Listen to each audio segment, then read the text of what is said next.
What's up, guys? This is Courtney, one half of the brothers of Deconstruction here. I'm with John and the other half of the brothers of Deconstruction, Bruce. The older one. What up? And today we got another episode of the Bodcast, and we're going to be talking about DC's Fandome event that just took place this past weekend. Really quickly, just for a bit of context, this session should have happened. When was it? Last week? Yeah. So originally, this session was supposed to happen last week. Just straight up forgot about the time that we all kind of agreed to, and folks were kind of busy, shit bled over or whatever. But yeah, I wish this had kind of gotten out before the event, but at least with the event having come and passed now, we actually have shit to talk about instead of what was probably going to be speculation. I mean, what we're originally going to talk about the firings. Yeah.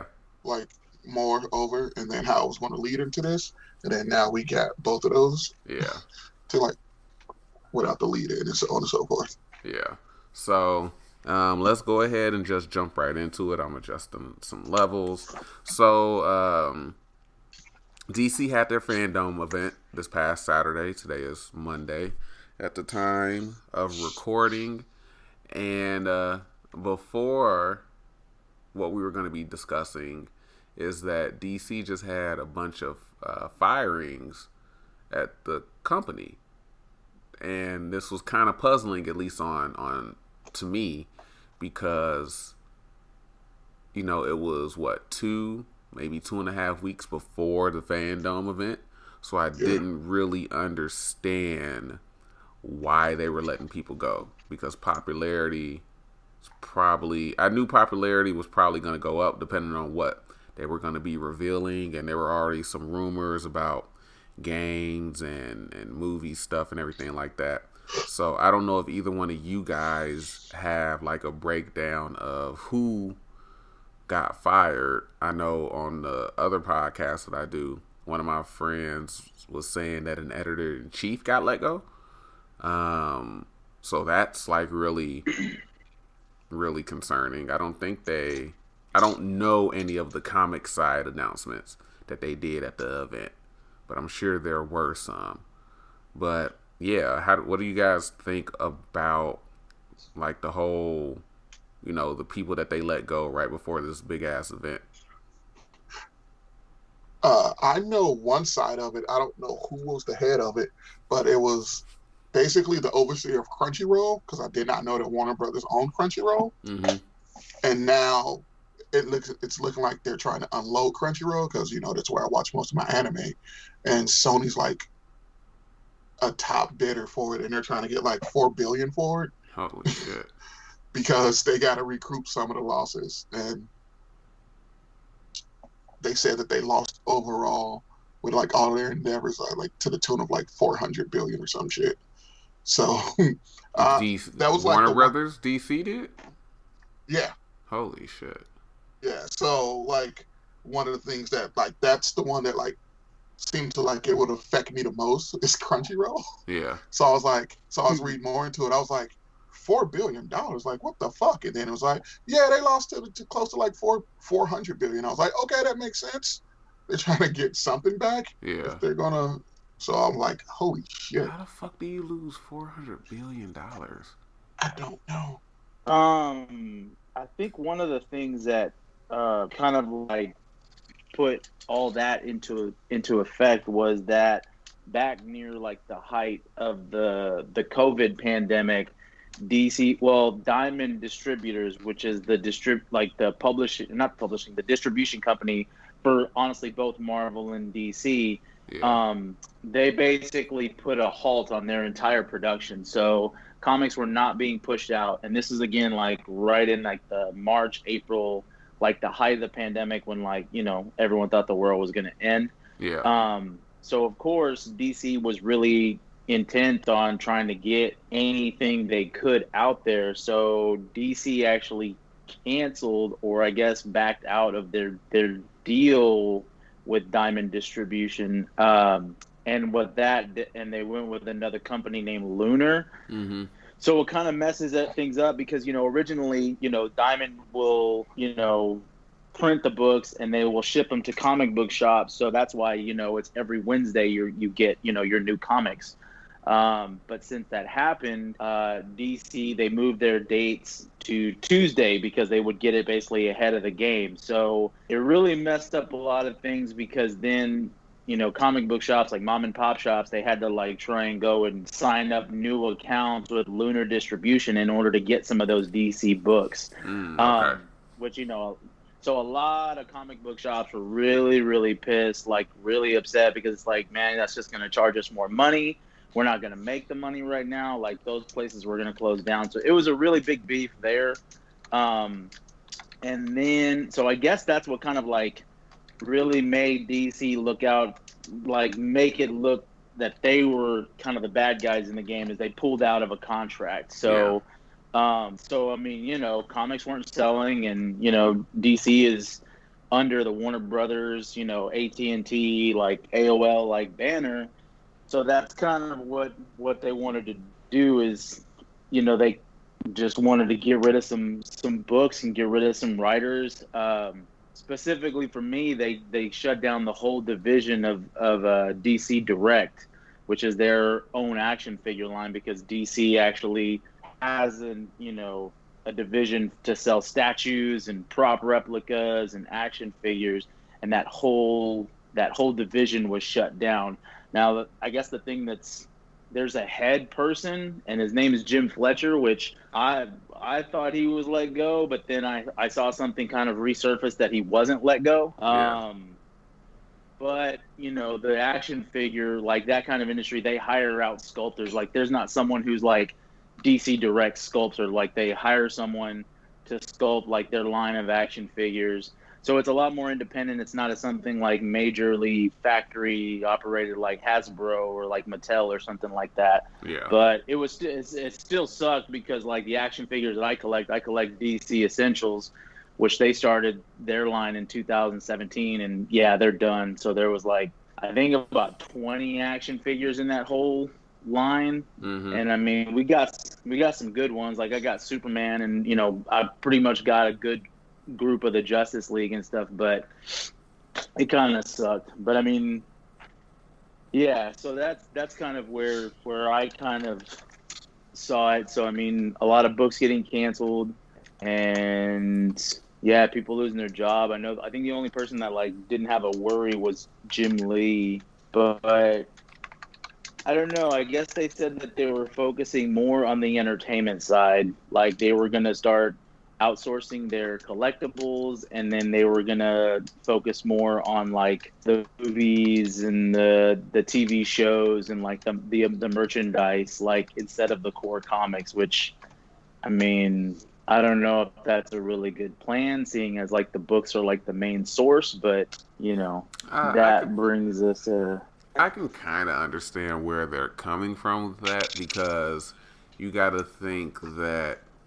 Yeah, the comics are the source material for a lot of the shows and the movies and whatnot. But on the other end, the movies and the TV shows are getting the most exposure right now. Sure. Yeah.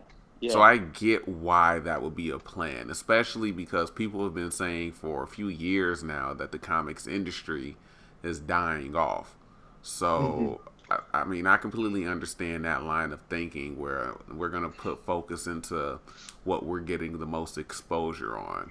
Now, I wouldn't just completely, and it doesn't sound like they're completely giving up on the comic side. If they are, damn. But no, I think they're bringing it down to like that's the other thing is like, DC, their last big huge thing before the reboot. Or before the rebirth was the New 52, where they actually had 52 titles. Yeah. And I think just as a comic book like reader, like I haven't like thoroughly read comic books in a very long time. And a good part of that is because, like, there's just so much out there. Yeah. Like, there's just so much out there. Like, I mean, so back in, like, whatever, 2016 or whenever, when they kicked off the New 52, like, that's 52 titles that, like, you're expected to go and, you know, read up on. And, yeah. And then not to mention, like, you're going to have your variant covers and you're going to have, like, your collector's edition. So, I mean, it's like, damn, like, you know, it's almost like you don't want to read them just because, like, that could, you know, definitely put some holes in your pockets, you know? Which is why I go through other means. They also weren't very good. I mean, yeah, that's another thing is, you know, like some of them were changing for the better. Some of them were changing, you know, or some of them, you know, they weren't very good. And then that's when you just have a lot of confused continuity. So then that's when they, you know, put in the whole rebirth thing. So now it's like, well, damn, y'all just restarted everything again within like 2 years. So it's just like, well, where are we going to continue to buy books if you're just going to scrap an idea and not like stick with it until like you see some sort of profit in it? Yeah. So, you know, I know they got slack for the, you know, the Doomsday Clock thing, because that was like the major, you know, that was a huge major thing, I guess, within the whole universe. And that was the whole thing is like 2 years to fucking finish. Yeah, I mean, that was the other thing is like the books kept on getting delayed. So like, it's like, damn, are y'all even like done? Like the book literally took 2 years for 12 issues. It's like, wow, you know, it almost seemed like they didn't have the game plan together. Because I mean, I don't know shit about writing comics, you know, but I would like to think that like you complete the story first and then you have your drafts and your, you know, your panel meetings and everything like that. But I mean, the general spitball of the entire book should be done. I mean, especially if you're just doing a maxi series, which I mean, they announced it. They said, hey, we're going to do 12 issues. It's going to be a little, you know, maxi series, but it's going to be an event, you know, kind of thing in the DC universe.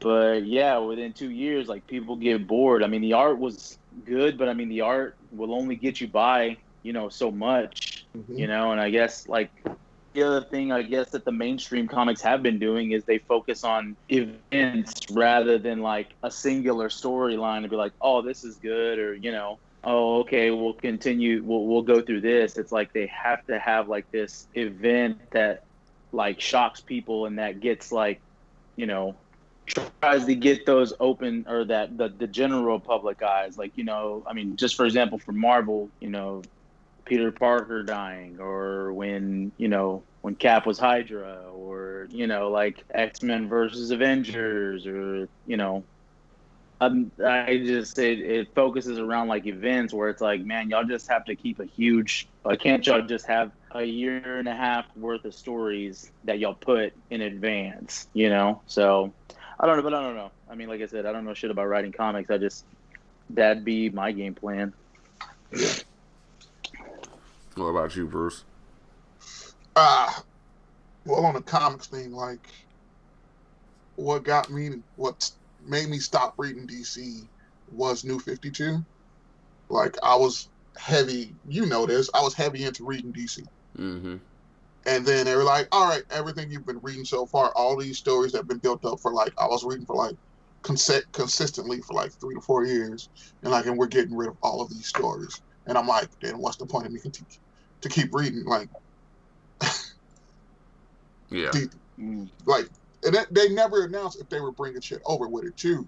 So you also alienated a shit ton of your fans by doing that. So I was like, I'm out.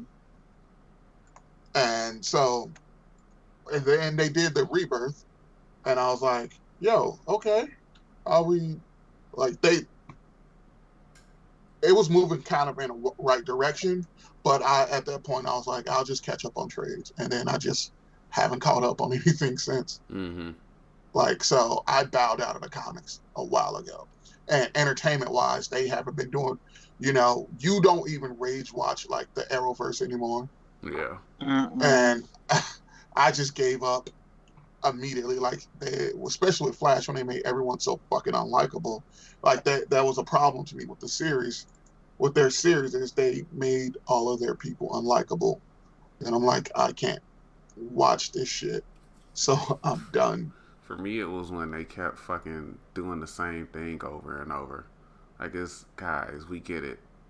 He runs fast. Do you have to make all of his fucking main season villains be speedsters as well? Well, I'm yeah, fucking that was tired of it. not just the villains, like everybody. Like Yeah. I think I stopped watching Flash in season 3, and I think I did the same with like Arrow, I think season 3 or season 4. But like it was kind of one of those things like when I tried to get back on, if I heard that there was like a huge event, there's like 4 fucking archers on Arrow, and they're all like in different colors. Which I mean, I get that's in that's also in the comics. Like you've got different versions too, you know. But then with the speedsters, yeah, you had like all these fucking people that had like a Flash type of version costume, and I'm like, wait a minute. And then the whole thing just with the time, I think that's something that people like with a movie. If you're gonna do time travel, it's a singular movie, so it's gonna be over in 2 hours, and that adventure is gonna be done. Like with, Infinity War, or like with the upcoming, Flash movie. But like in a show, it's like, damn, how many times can he just keep on going back and fucking up the timeline? Yeah. Right. Like to where it's like where someone just be like, bro, why don't you just leave that alone? Yeah, Why don't like, you just fucking stop? Yeah, like stop, So I think at that point, that's when the CW introduced the multiverse. But there was already stuff going on where, like, they were doing stuff for a lot of shock culture, like changing people's sexual orientation or doing something else. And you're like, all right, but is this necessary to the story, like, of what you're trying to do? So, but yeah, that's a good point. It's like, you got bored with it like super quick, and there was nothing original about it. Yeah. I think for me, you said it earlier. I haven't, and this is something that I talked about in the podcast, in the other podcast, when we got on this subject as well. At least now I can, with a little bit more information of what you're giving me, I can now go back with some new information. But I haven't kept up with comics just in general in a while. I think the actual last comics that I bought, not counting the trades or we'll call them trades. Not counting those, I think the last actual single issues I bought was Justice League versus Power Rangers. And that was 2017. Yeah, I think and so. even then, I didn't finish that series because I just never got around to going back out and getting the next issue. I think I stopped at 7. I know you were like over Batman getting his ass whooped by the Power Rangers, and you would not stop laughing. Yeah, that was just fucking great because they fucking served that nigga. Like he stepped up, and Zach was like, "Nah, this ain't that." And then they just came out and they on there stomped his ass out like the Parademons. And I'm always down for a good Parademon stomping. But yeah, so I actually really enjoyed that book. I just never got around to going back to the shop and getting the other issues. I do think there was a moment where, excuse me, I think there was a moment where I did go back to the shop and they didn't have the issue that I was looking for. I can't remember how many issues it really went into, but I mean, even then, like, I definitely picked up issue 1, to kind of see them kind of battle. But like, and that's what I'm saying. Like, that's why, like, comics have really taken a big like slide, as far as majority of fans, because like you're just focusing on an event, but once that event's over, it's like, but is it a singular storyline? Like, come on, man. Like, I mean, the Power Rangers, I mean, their power levels are definitely debatable, because it's like they're teens, they fight as teens, and all of a sudden the putties, so hey, let's, power up, become Power Rangers, and then you got a big bad, they all come together, they beat the big bad. I mean, there's kind of like a formula to it. But like when you're fighting the whole league, like Superman's power levels against the Power Rangers, like, where are you gonna lift their power levels up to take on Superman? Like with how Superman already has enough trouble without the Power Rangers and his God complex that they could do to swat anybody and just like they'd explode almost. So that when I read one and got to see their little banter back and forth, I was like, okay, I was like, it was cool to see that, but it's like, where do you go from there? It's almost like the same thing that what they're doing with like the Ninja Turtles, but that story they're actually taking to a little bit different levels where like they're having the turtles morphing into Rangers. So I'm like, oh, okay, we're doing that, you're Which not going to do that with the Justice League. Like, you're not going to have like uber powered Superman be like, yeah, let me morph and wear a helmet. That would be a different look, bro. It would be like, well, that's what I'm saying, like it could have, but like I said, I only picked up the first issue for collector's sakes, but you never know, you never know. But yeah, so I haven't kept up with comics in a while, and it's not surprising that the industry is dying off, but I do think that both companies, I know we're mainly specifically talking about DC in this episode, but I do think both companies aren't really helping themselves either. Not at all. So with, I don't know what DC has been doing on the story side, but I just know like a lot of the reboots and a lot of this random shit probably isn't helping because people don't really know where to start and don't really know what the fuck is going on. So seeing that, oh yeah, they just did Rebirth, and then there's what's the fucking Watchmen thing? What was that called? Doomsday Clock. Doomsday Clock. So they got that brings in the Watchmen, and then Dr. Manhattan was behind this one thing. Like it's just a lot, and so I think for me it was just really, and you touched on it earlier. Just trying to keep up with all that shit was a nightmare. Like, and I read my comics online to actually determine whether or not I was going to go to the store and buy them. And just doing that was a fucking nightmare, man. Because even around the time of Marvel Now and All New... Was it All New, All Different? Yeah, it was All New, All Different Marvel. The amount of titles that I was trying to keep up with was fucking insane. I was reading... I think in Marvel Now alone, I was trying to keep up with like 7 or 8 titles.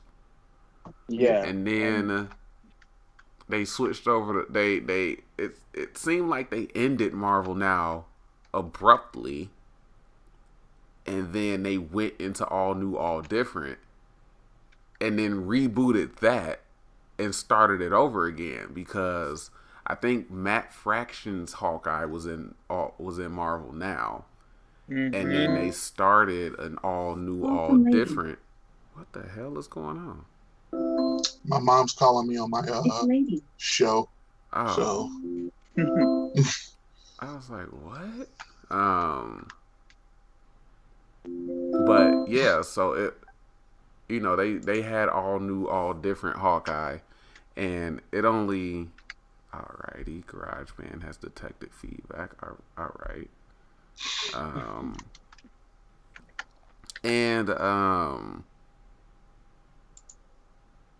Yeah, I remember the Hawkeye series only having like 3 episodes, and then it started from 0 or 1 the following issue, and I was like, wait, so did y'all just drop the story?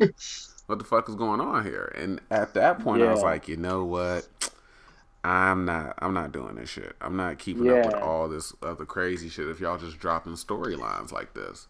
So I think for me, I'm much more of a person that I'll go back and find something that I want to go read. So if it's like, oh, I want to go pick up a volume of Blade or a volume of The Punisher or a volume of Silver Surfer or Exiles, I'll go and do that, because trying to keep up with the new stuff is just crazy unless I happen to come across a story that interests me. Like I had the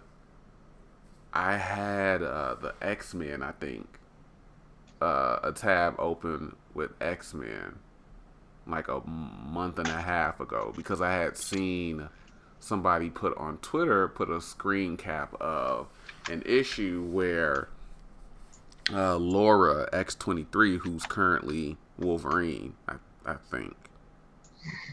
I'm not sure if she's still Wolverine or if it's just this particular run of X-Men. But I just like the interactions that I saw, because somebody was saying it was basically referencing the name Wolverine, and Logan was there too, and she was like, that somebody was telling her that she wasn't Wolverine, and she was like, the fuck are you talking about? Yes, I am. And Logan was like, there you go.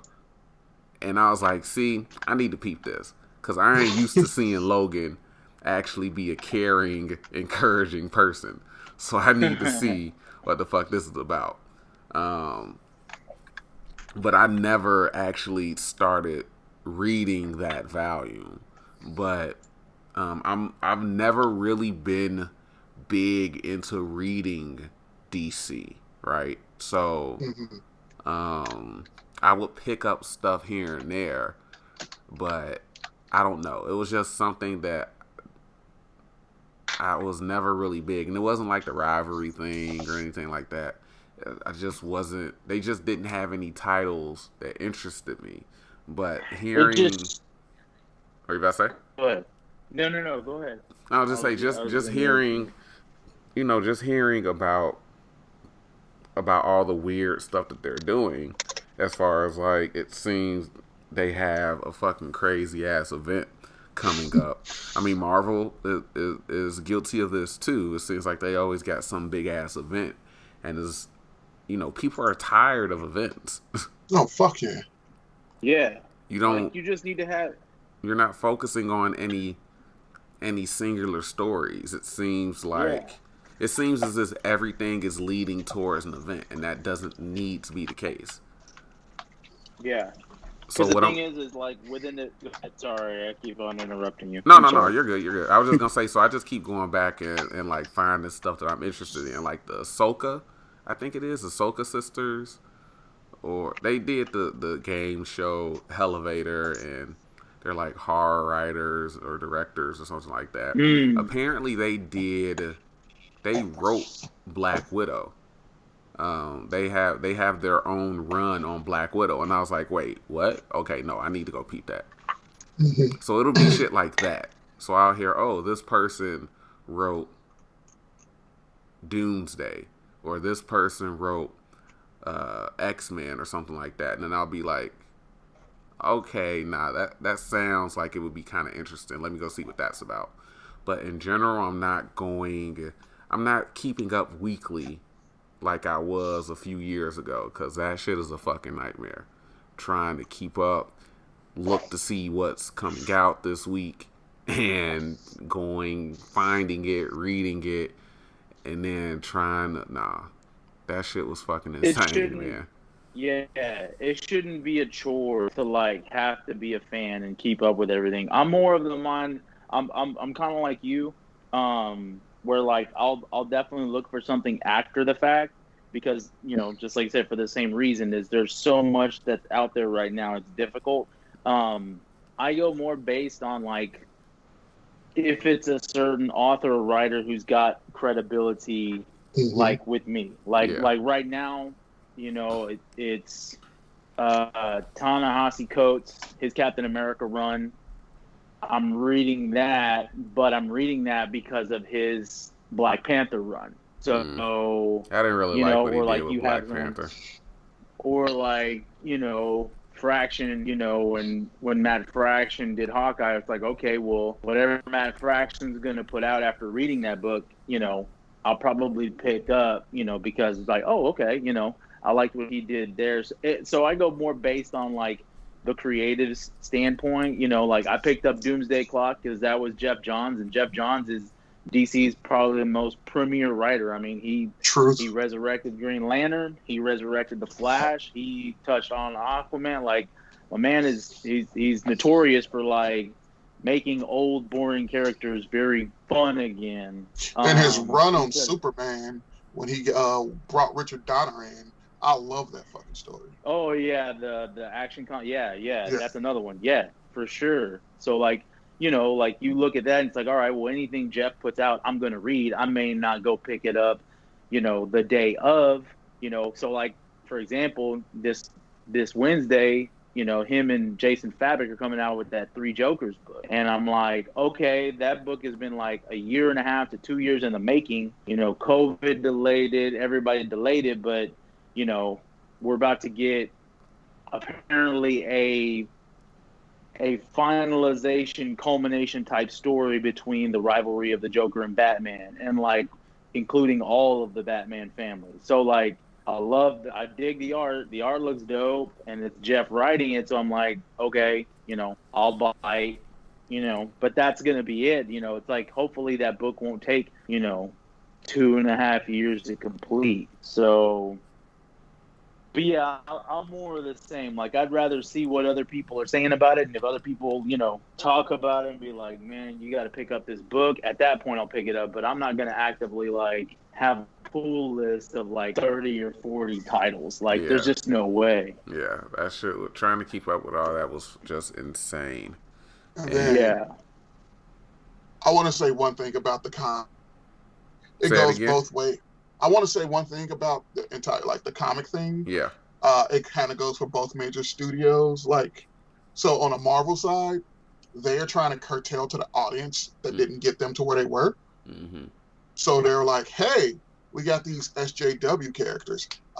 We got feminist characters, so on and so forth. And then they're like trying to make the comics look like the movies, but the people who are going to the movies aren't the people buying comics. And then on the DC front is like they're trying to modernize each character. Like when they, did New 52, Wally West was black. Right. And then everybody was like, okay. And then it was like, hey, this isn't going well. We're going to do Rebirth. Yeah. And then like everybody was like, if you're doing Rebirth, are you bringing Wally back? So people had to force them to bring Wally back. And then they fucking killed Wally again. I'm like, what the hell is this? Like, I was reading Flash. I was reading Titans, because they were all tied into the rebirth of Wally. And they were good fucking, like, stories, too. And then I was like, okay, I'm going to let them build up some more issues before I buy the trades again. And then I go to look, and it's like, Wally West is done. I'm like, I'm done.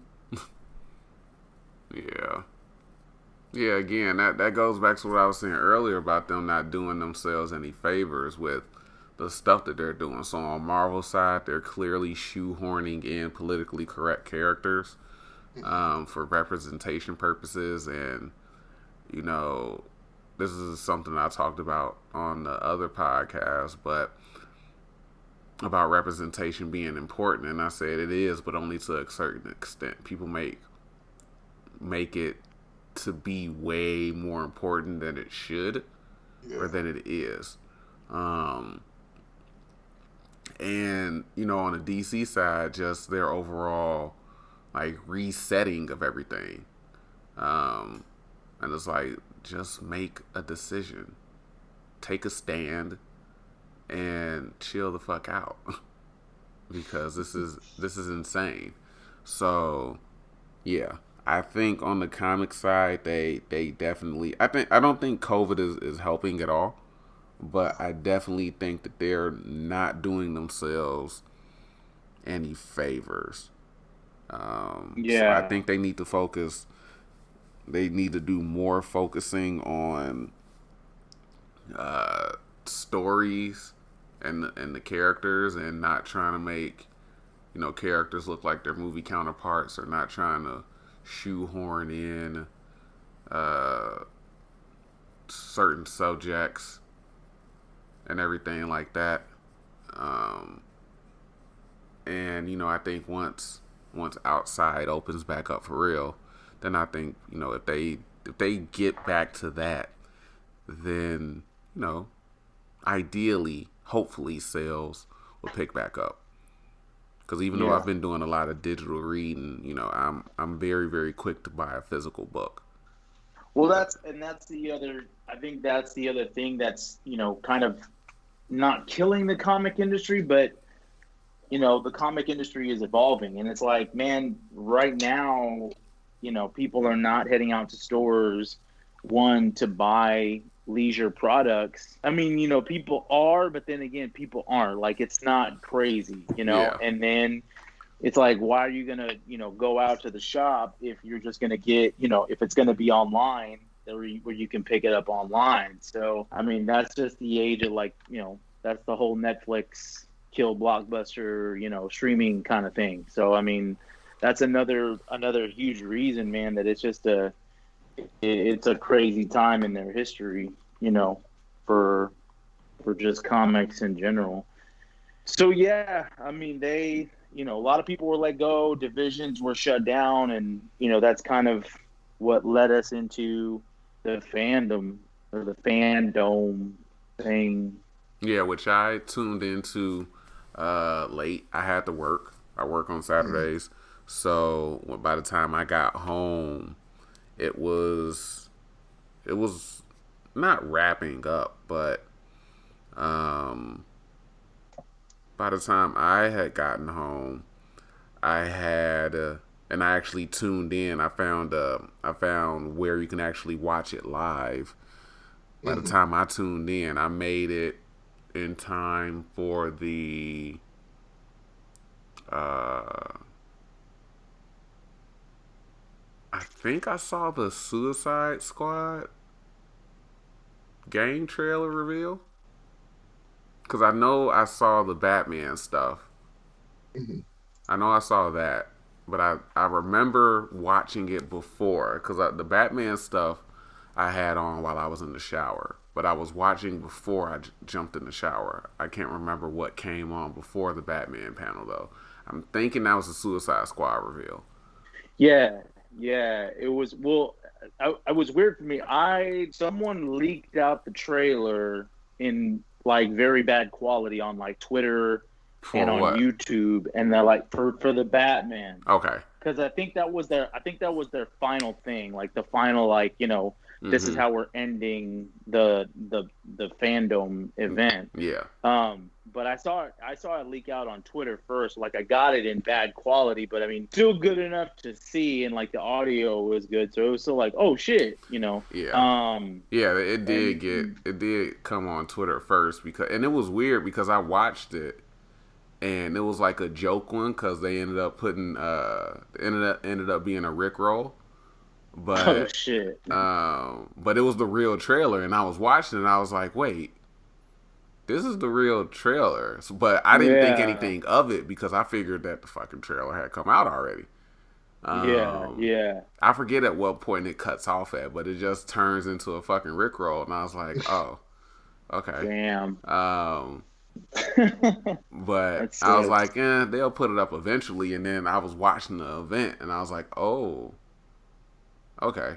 This is the really real. I was like, this is the real one. But I still didn't think I still didn't think too deep into it.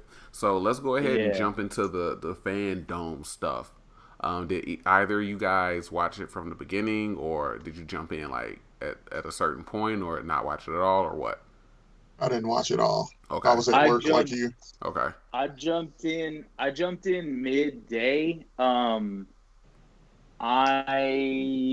I honestly didn't think it was going to be that large, like that much stuff was getting released. And I think that's because, usually people say, hey, we're going to give you footage of this, or like you'll get that days in advance where you kind of know what's coming up. Like, I mean, to me, it was almost like a Comic-Con. I mean, it was a comic convention like online, but like usually when you go to Comic-Con, kind of what's coming out. Like stuff will release on social media that says, hey, they're going to show this footage, or hey, they're going to give us this footage, or they're going to have that.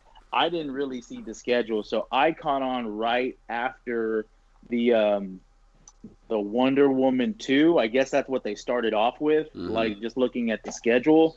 So I didn't even catch the final trailer. I caught on where they were talking to Jim Lee about some more things that they were going to do for the comics, and then that rolled into the Flash, and that kind of that hooked me when they announced, like, yeah, we're bringing in Ben Affleck and Michael Keaton in the Flash movie. So I'm like, I'm sorry, what? Like I thought that I was being rickrolled. It's funny you mentioned Rick. Like, I thought I was being fooled. I was like, nah, man. And then, they showed concept art. So I was like, okay, that Flash suit does not look like the Snyder Flash suit. Like, but it also doesn't. Well, I have my particular opinions, but I'll let you finish. Well, I mean, and then, Jim Lee confirmed it, that the reason he calls himself the Flash is because of his run-in with Gustin on TV's Flash. So that's how he gets his name. And then, I don't know, they just really, really hyped up that Flash to be like, look, that's what they were doing, is before they started the Flash panel, Jim Lee was basically saying, like, look, for years, everybody's wondering what is DC doing with their media, like as far as movies, TV, whatever. He's like, so I'm going to break it down and I'm going to confirm it. We are, like he says, and like I said, he may be right because he knows more about comic history than me, but he's like, DC is the first comic book company to introduce a multiverse of characters. Like, we did that first. So that's what we're doing, because I mean, he without saying Marvel's name, he's like, instead of focusing on one singular universe where everything has to be connected and everything has to stay connected, we're going to go the complete opposite, and we're doing a multiverse of different media. So if you want your Batman to be fighting aliens, then you have the Snyder movies. If you want your Batman to be film noir, or, really grounded in reality, you've got your Nolan movies, and you're going to have the Matt Reeves movie. If you got, if you want something that's a little romanticized fun, you've got your CW universe. But he's like, we're confirming that different versions of media are just things in the multiverse. So they're different. Like, he basically confirmed that. Yeah. And he said that, and then going into that, he just said, the Flash is going to be that movie that is the epicenter of the multiverse. Like, he's going to travel not just through time, but he's going to travel through worlds. Okay. So that's basically what they confirmed, and that's what kind of hooked me. And then I stuck around for the whole thing. Okay. Yeah, I think, now I will admit, while I don't, okay, let me get everything together, because I want to get this statement in order. So I'll admit, using the multiverse as a way to just do standalone films and let creators come in and just create is probably their best idea. However, I don't, and again, I didn't, bless you, I don't know if this is what they're leading to or anything like that. Obviously, it sounds like they are with the Flash movie, but I don't trust them to wrap it up neatly in a crisis movie, because it seems like I think I saw somewhere that they're going to try to do a crisis type event movie at some point. I don't know if that was just somebody speculating on Twitter, or if this was actually said at some point during the event.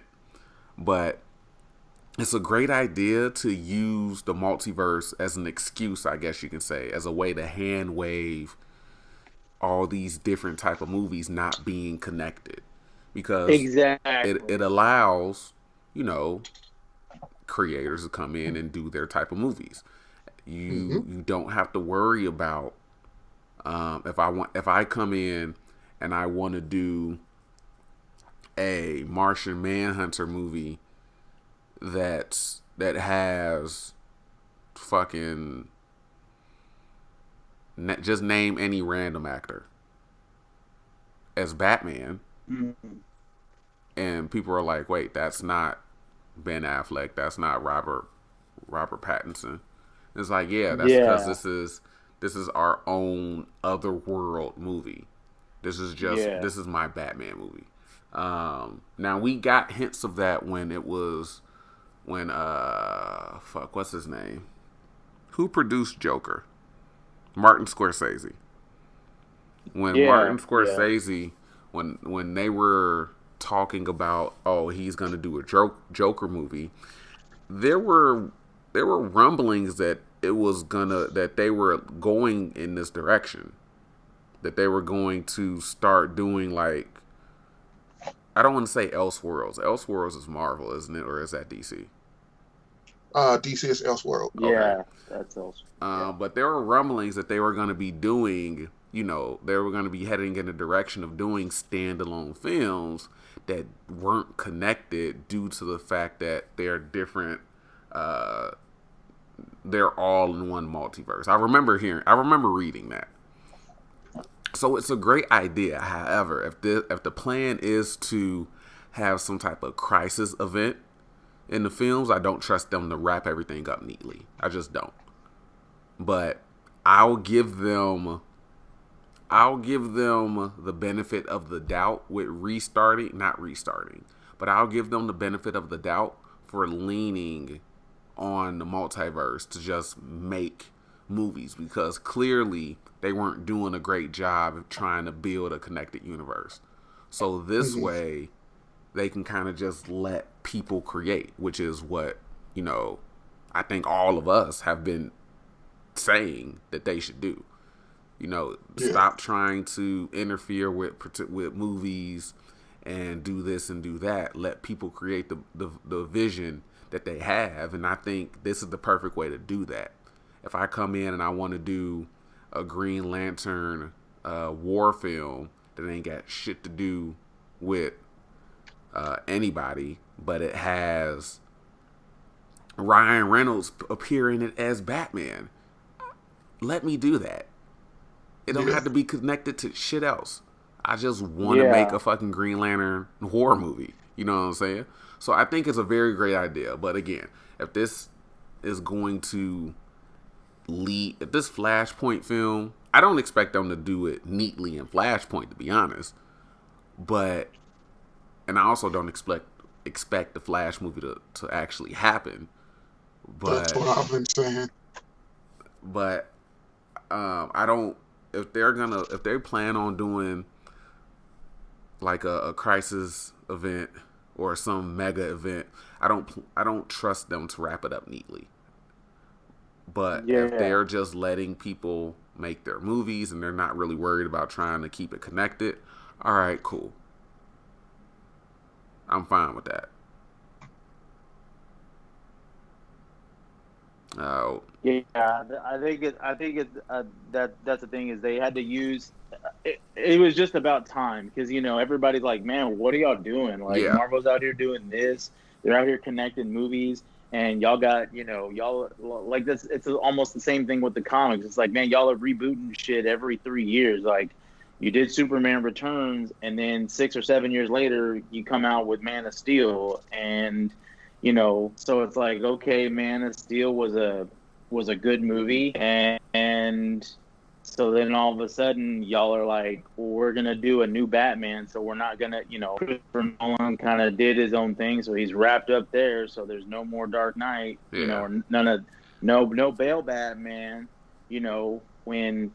So it's like, okay, we're going to bring in a new Batman. So it's like, well, this Batman's an older, weathered Batman. So it's like, well, everybody was just kind of wondering what's the game plan. So for them to just kind of be like, you know what, fuck it, yeah, we're doing different shit. We're going to do different versions. So if you like this, you can do that. If you like this, you can, go on here, and this is what you can, I mean, even with the CW, they were hyping that one up like it's its own universe, and I'm like, man, I ain't considering that a universe. Like, someone even went as far as to call it like, someone even said it's like, so wait a minute, the CW is Earth Prime? Like, what? Like, and it's like, okay, well, I get, but that's the thing that he's saying is like, look, man, it's subject to your own opinion. So, like, if you want that, if the animated Bruce Timm universe, if you want that to be your Earth Prime, let that be your Earth Prime, and so on and so forth. But I mean, I think honestly, I won't lie. No, go ahead. No. I said I won't lie. That just capping that off is they hooked me when, they said that they're going to bring in Ben Affleck and Michael Keaton to a Flash movie. Yeah. And then they said something about how it's Bruce that makes Flash's new suit, like upgrades the shit. Oh fuck! Oh god damn it! What? So I was gonna say, what is happening? No, if they're discounting the fact that Barry fucking Allen is a scientist, and all of his stuff in the comic he made. But when he's adapted to other shit, like in the CW, he's got this fucking team that's helping him. And in the movie, Bruce Wayne is his fucking god fucking. This is why I know this movie's not gonna fucking happen. It's not a fucking Flash movie. I don't think it's gonna happen just because so many people have fucking dropped out. Oh yeah. While it's been in development. I mean, they've already gone through like 4 or 5 directors. Yeah. And I think 3 or 4 writers. Maybe. And I know what's his name from Bones and Freaks and Geeks, John Daly. Francis Daly. John Francis Daly? Yeah. Look, I had both his first and his middle name. Just couldn't put them together. I think he's directing. Oh, it's a guy named Muschietti or Muschietti. Andy Muschietti, who directed it. Yeah. Is directing. Yeah. John Francis Daly, and he has a writing partner as well. They're writing the film. But they're like the 4th writers to jump on the project, and Muschietti is like the 5th director. So a very troubled production. It's good to hear that they're moving forward to the point where, oh yeah, Ben Affleck is coming back, Michael Keaton is gonna appear in it as well. It's good to hear that that it's coming along in development. I just don't trust. This is starting to turn out like George Miller's Justice League. I fully expect that they're going to get up to the week of filming and it's going to get canceled. That can happen. That would suck. Wait, dude, didn't John Francis Daly write Spider-Man Homecoming? Maybe. I'm not sure. Don't quote me on that. Hold on, let me look it up. Okay. Screenplay Screenplay by Jonathan Goldstein and John Francis Daly. Yep. Story by. Okay. I see what they're trying to do. Yeah. So I mean, again, it sounds. I don't know if I would have used Flashpoint as a first movie, but the fact that they're trying to that they're using it to explain like how everything wound up in the multiverse, I guess is going to be a cool idea that they can execute. I mean, I'm glad to hear Michael Keaton is back because, he's probably the most loved Batman. Yeah, like the most loved and probably the most popular Batman. Yeah. Live action Batman. And I'm actually happy to hear that Ben Affleck actually decided to come back and do this fucking movie. Because everybody knows the hell that he went through portraying Batman in Batman v Superman and Justice League. Like the man, it's fucking hilarious that he's dating Ana de Armas from Knives Out, and there are pictures that have been popping up of him just looking so happy, and it's like, just look now that WB isn't trying to take his fucking soul. Yeah, and it's like I'm just shocked that he decided to come back, because this was a dude that isn't he a Batman fan? Like, didn't at one point he had a fucking Bat cave at his house? Like, this is a dude Ben Affleck's a huge comic book fan. Like, Ben Affleck, he's like, he said even before, like, when he did Daredevil, like, he read comics, like, very much growing up. Yeah. Fucking, he stayed in tight with Kevin Smith, so Kevin Smith is, an all-knowing, messiah when it comes to comics too. So I mean, and there's not a lot that bad that I can say about Ben's Batman. I mean, I just think, kind of like with Henry Cavill's Superman, like, man, you were given the wrong creative team almost. Yeah. So and it's like, what? I still would have loved to have seen his Batman movie. Because remember, he was supposed to write and direct his own Batman movie. Yeah. And that's right. This is an Oscar-winning act. Wait, doesn't he have an Oscar for acting under his name? I don't think it's acting. Writing and directing. I know it's for writing and directing, but I thought he had one for acting as well. Is he at least nominated? Okay. I think he was nominated. Yeah. Okay. For Goodwill. Okay. But this is, and I mean, I don't give a fuck about the Oscars, but in a bigger picture, when it comes to being recognized for talent, this is a guy that very much so has the talent and a very interesting eye when it comes to making and directing movies. So I would have loved to have seen his version of a Batman movie. Because if it was anything like, I didn't watch Argo.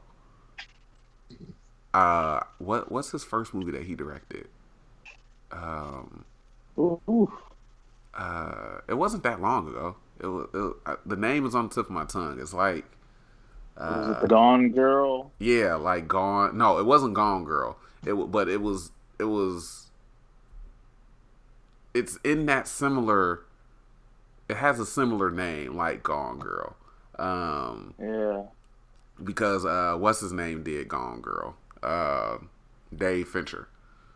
Yeah. But if it was anything like The Town, I mean, yes, bro. Yeah.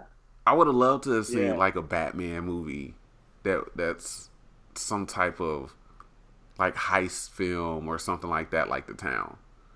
I mean, as far as we know,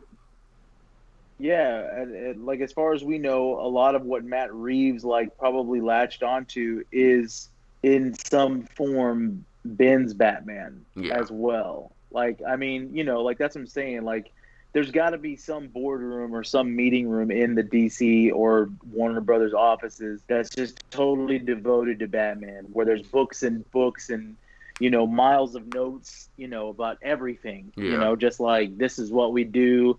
This is a failed project. This is a scrap project, So, I mean, you've got to believe that when someone, whoever takes on the new project, they've got to go into that room and just, hey, man, pick what you want and then, see what you come out with, kind of thing. So, I mean, I get it. And like I said, to me, I mean, out of all of them, like Ben's Batman, like that's the most like physically imposing. Like I know, I know we haven't reached the Batman Robert Pattinson like subject, but like before he made a beat down on a criminal, like I'm sorry, but there's never been a more physically imposing Batman than that scene where Batman saves, Martha Kent.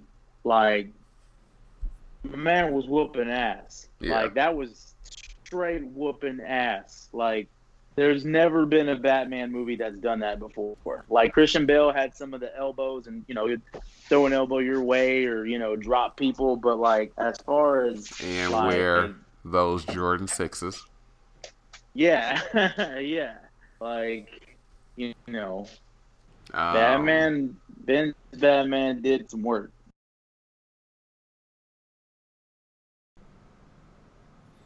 Yeah, I agree, but I still don't know why people didn't like Ben Affleck's Batman. But because he murdered people. Well, even before that, they didn't like the fact that he got cast as Batman. I think that they didn't like it because he just was too old. And usually, for these movies, it's been like you hire a young guy to do like your series. So like, for Christian Bale, they hired him, while he was like, I guess, fair aged, and he could work a 3-movie deal where it's like, well, Ben's already old. Like Ben's like gray hair old already, like how's he gonna carry, a 3 to 5 picture deal, Yeah. And so I don't the Batman killing people didn't really bother me because, and I spoke to Bruce about this when they first cast him, he's Dark Knight Returns Batman. Oh yeah. And he's very much like the older, angrier, jaded Bruce Wayne / Batman. So I think his Batman is that version that's at that point where like, nah, I really don't give a fuck about. Yeah. Like the memes about like, yo, Batman, when Batman catches you jaywalking and he like just beats the shit out of you. That's literally how I take Ben Affleck's Batman. He's that Batman that does not give a fuck. It could be the smallest infraction, and you're getting every bone in your fucking arm broken. Like beat down and now taught. Yeah, my guy, right. Like you folded in half like David Alec Greer from Tales from the Hood, but he telling you to fucking talk. Like, you're like, my guy it was a sack. That's it. It was just a sack.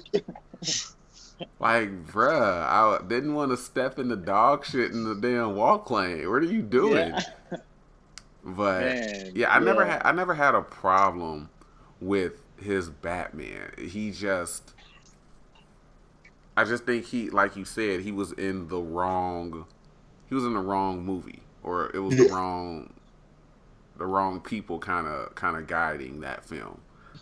That's my issue with his run is it's not that he was a terrible Batman, it's that his Batman was terribly written. His motivations were lacking.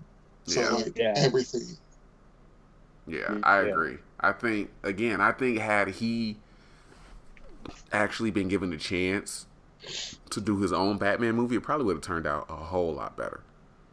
Probably. But so that was the Flash movie.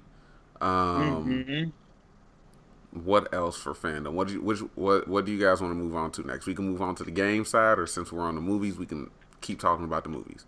I say we knock out movies then finish it with games. Okay. Yeah. I thought the games probably would have been a quicker conversation. I don't know. I think I got more to talk about game wise than I do movie wise. That's why. Oh, okay. That's fine. Cool. All right. So we got the next movie that hit, or the next panel that went as far as movie goes was it was the Suicide Squad. Yeah. So James Gunn had like a little snippet behind the scenes look of Suicide Squad, along with a roll call of who's playing who. So he officially announced all the characters that the actors are playing, and there wasn't a trailer attached to it, right? Or it was just behind the scene footage, right? Yes. Okay. Yeah. All right. So it was basically a BTS look at the movie and a roll call of all the actual characters. So Idris Elba isn't playing Deadshot. He didn't replace Will Smith. He's playing Bloodsport. John Cena is playing Peacemaker. David the Mouse. I don't know how to pronounce his last name. I always think Dalmatian because that's kind of how his name looks. But he's literally playing Polka Dot Man, which is the funniest shit in the world to me. Because I just thought he was just wearing a mocap suit. And it was like, nope, that's Polka Dot Man. And I'm like, this sounds like a James Gunn fucking movie. And that's the thing about it. I was talking about it on Twitter with somebody that quoted one of my tweets. Because I was saying, somebody that I follow said that seeing that it was something about like the costumes and how he's just not really like not afraid to do it. And I basically replied like, yeah, that's why it's so refreshing, because he really don't give a fuck about putting people in comic accurate costumes. Like the man literally put like John Cena in the Peacemaker outfit with the fucking tinfoil helmet. Yeah. And like Polka Dot Man is literally in a fucking suit with dots on it. Like, yeah, James Gunn do not give a fuck. And he was saying that this is the biggest movie he's ever done. Which people were making jokes about how the Guardians of the Galaxy cast is going to feel with him saying that. But I liked what I saw of the footage, and which didn't really surprise me when it was announced that he was doing the sequel to Suicide Squad. Because if anything, I thought he was the perfect person to do a Suicide Squad movie. Yeah. Seeing as Suicide Squad was, in my opinion, Warner DC's attempt at doing a Guardians movie, why not just get the guy who did Guardians? Yeah, true. But it's also funny because, even his Suicide Squad like footage, like what we saw from the footage at least, and what some of the producers or whatever are saying about it, they said it's a 1970s war movie. I don't think it's set in the 70s. Shit, it might be with all this fucking multiverse shit we've been hearing about. But I just think that's the tone of the film. Like, it's a 70s war film. So when I hear that, I think of Apocalypse Now. And seeing the footage of them running on the beach or running through, on the sand on the beach, and seeing all these explosions on like this beachfront castle type of thing. I was like, okay, I see what that guy's talking about. Like, this looks like a war movie, like a 70s war movie. It looks fucking insane, to be honest. He put Harley. Yeah. He put Harley in an actual like comic accurate outfit. It's not the traditional red and black Jester outfit, but it's red and black. She looks much more like Harley than Suicide Squad or Birds of Prey. And, just overall, the film looks fucking insane. I was excited about it once I heard that he was directing it, or he was making it. And, of course, he cast his brother as a fucking CGI character. His brother is playing Weasel. I don't know shit about any of these fucking characters, but it's just interesting to see all of these guys come together. Like, Michael Rooker is playing Savant, I think. And just the look, like the costumes and how they look so much like the characters is fucking insane. Because you see Michael Rooker, like in the footage, they show the outfits of the characters, and then they show the actors as that character, and then it's like, that's so weird that Michael Rooker is playing that fucking character. Just by looking at the comparisons of the comic and then the actual outfits and how the character looks. And I'm like, that's Michael fucking Rooker. That Michael Rooker don't look like he should be playing that character. But that's probably why he cast him as that character. You know what I'm saying? So yeah, I'm really excited about Suicide Squad because it looks like James Gunn's Suicide Squad. I mean, he even put fucking Joel Kinnaman's Rick Flag in the fucking yellow Rick Flag shirt. Which was weird, and I didn't catch it at first until I was watching the video and it popped up, and I was like, oh, that's right, Rick Flag dresses in that outfit. He doesn't dress like a regular army person like he did in the first Suicide Squad movie. So I'm just interested in, side note, King Shark looks fucking hilarious. Oh yeah, yeah. Just that fucking photo of him like waving. I'm like, yo, if King Shark not happy go lucky like he is on fucking the Harley Quinn cartoon, I don't want him. Yeah. But no clue what you're talking about. Harley Quinn has her own cartoon, and King Shark. No, I just don't watch it. It's actually pretty decent. It's actually really good. Well, the first season was good. Second one, they focused. What's crazy is, and I know we're going like off topic, but the best part about season one is they focused on all those people who didn't get a lot of love. So like you have these favorites who would never see the light of day on mainstream comics, and they got like really like King Shark's one of them. Like King Shark, he was good, and like even Kite Man, like they all had like fucking Kite Man, fucking Kite Man, dog. I was honestly like even thinking like with the random choice, in the Suicide Squad, you would have thought that he would have been in there, Yeah, that would have been like that would have been fucking hilarious. That would be dope. Oh that would have been fucking hilarious had he put Kite Man in the fucking Suicide Squad. You already know James Gunn would have brought his costume like super iconic, but that's what I'm saying. That's what he does, like that's the great thing. Like what Bruce was saying is like, man, if you're gonna do your own version of the Suicide Squad like Guardians, just get the guy who did Guardians, because this whole thing happened while he was fired from Disney and Guardians 3. So it's like my man actually, they were like, well, all right, y'all ain't gonna use him, we're gonna let him just take one of our kind of misfit type of teams and bring that. And the ironic thing is that it don't even look like Guardians.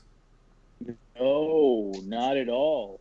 Which is good, because I mean, but it's just funny that the first movie seemed like a cut, like it wanted to be Guardians so bad, and then they got the director of Guardians to do the second movie, and the second movie don't look shit like Guardians.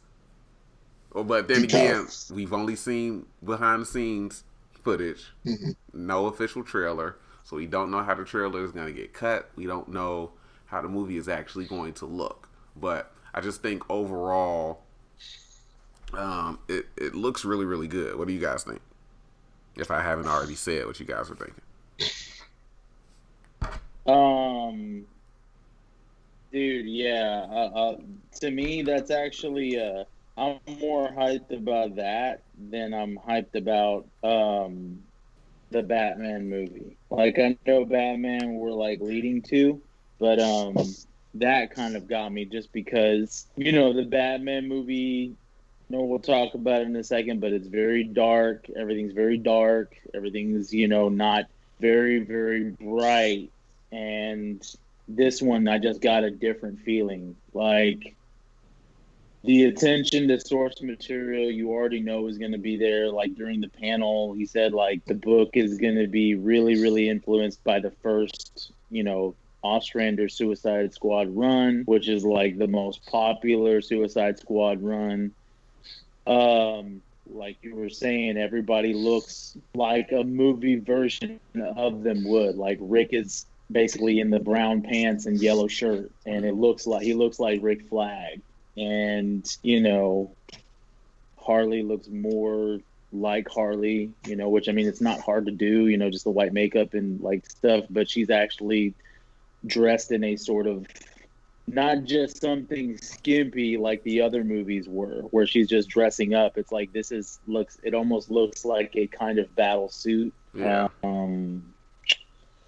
Man, you know, just everybody has like a good version. It's almost like Marvel's team came and did all the costumes and the looks for the movie. Like it's that kind of stuff. Like, so it's like, damn, this is what I've been waiting for, you know? And I do like the fact that it's still going to have some of the better actors and, you know, kind of things from the first one, you know, because there were good things from the first one, like the actors, you know, Captain Boomerang, you know, being there and whatnot. Amanda Waller, like Viola Davis is a great Amanda Waller to me. I mean, it's just, you know, so it's like, it almost kind of seems like a sequel, but a restart, you know?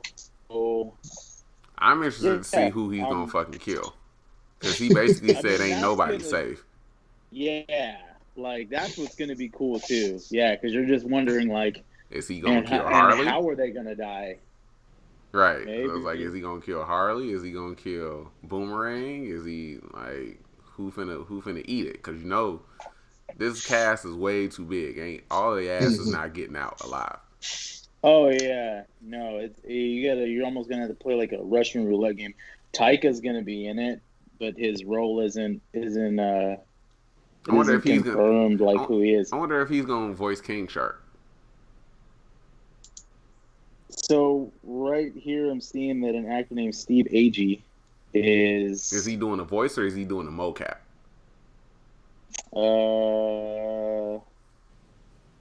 Not 100% confirmed. It just says he's just listed on it as King Shark. Okay. But Taika's on here, but Taika's not confirmed as anybody. That would be funny. I mean, that would be funny as hell if Taika was voicing King Shark. I'm just saying.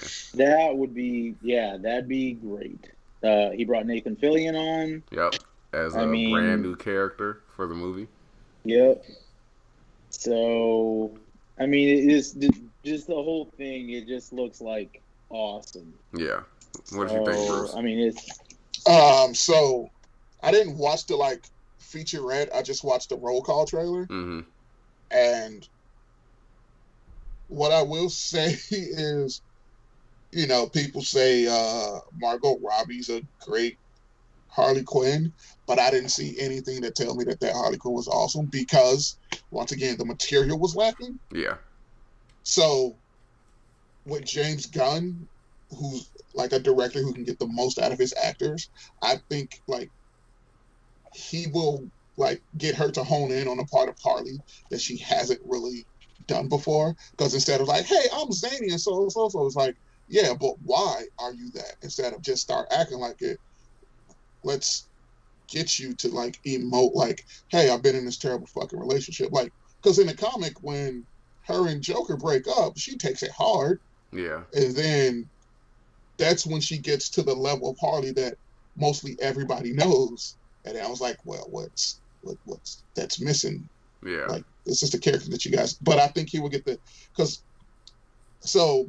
watching it, looking at the cast, I'm like, okay, I want to see what these, because individually I know some of them, cast and characters, you know, this actor playing this person, I know them individually, but I want to see what a lot of these actors outside of, you know, the usuals, you know, Nathan Fillion, Michael Rooker and all that stuff. I want to see what these other actors like James Gunn can bring out of them that we haven't really seen before, because I think there's a lot of underlying talent that most directors haven't brought out of these actors yet. And I think he will, because of how the basis of this movie is look, this is going to be super fucking goofy, but I want you to play it real, which works in Guardians. And he got the best out of Dave Bautista, the best out of Chris Pratt, and so on and so forth. So I'm looking forward to this movie, but I'm not going to watch the feature because I don't want, what I do, you know, one, I don't like teaser trailers to begin with. And two, I want to go, my thing is, if I know I want to see a movie, I'm not going to watch a trailer. So I go in with fresh eyes. So everything I'm absorbing for the first time. Yeah. So that's why I haven't really watched the full-on featurette and just watched the, roll call trailer. Yeah. Yeah, I can respect it. Moving on, I mean, I've already said what I thought about it. Moving on to little quick uh, morsel, I guess you can say. Shazam sequel got a title, and Shazam sequel got a title, got a new cast member announced, and then we also got some stuff about the Black Adam movie with The Rock.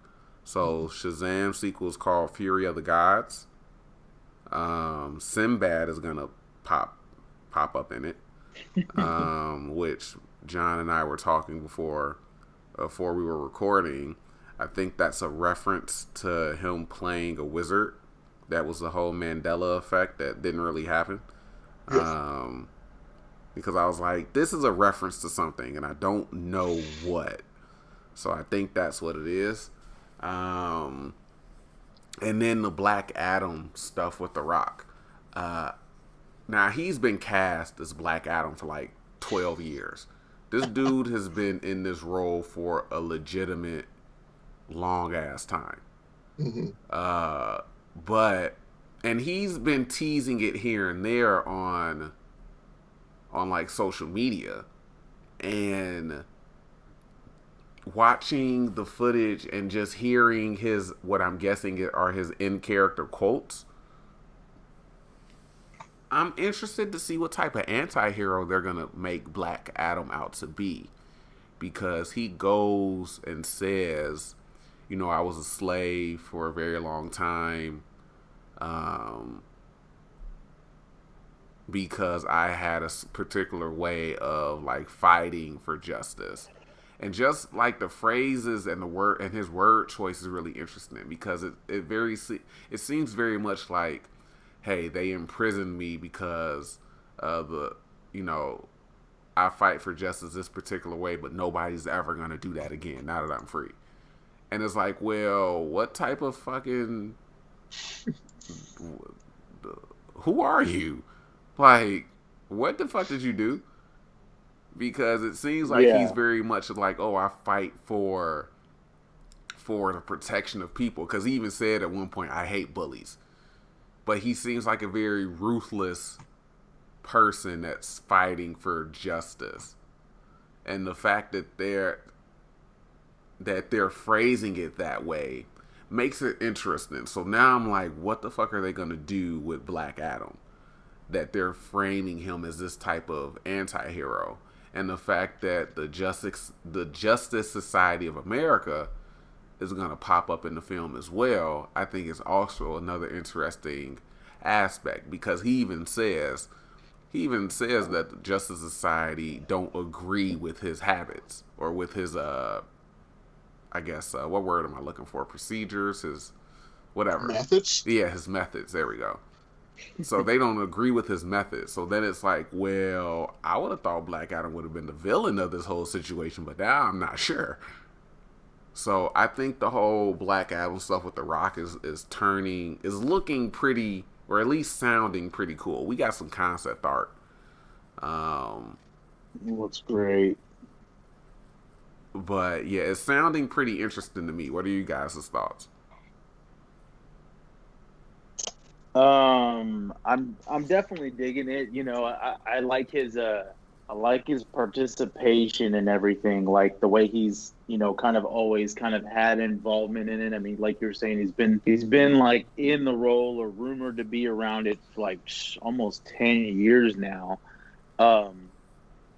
And he's going to kind of make it his own. And I think, like, a lot of people, he has gone back and forth as being this anti-hero. So I kind of think he's tailor-making it the role for himself, like The Rock. It's going to be something where he's going to be a badass, but he's also going to have, a moral code. It's going to be something along the lines of like a Wolverine, type of guy. But I think at the end of it, everybody kind of gets that feeling that, when it comes time to either like Shazam 3 or the culmination of like that, and he meets Black Adam, he's gonna go full-fledged villain, which I think that's cool too. Like it's cool to have a guy who's like an anti-hero or a guy you cheer for, but then you start to cheer for him to just be the bad guy. Yeah, and I mean, he even. I'm definitely.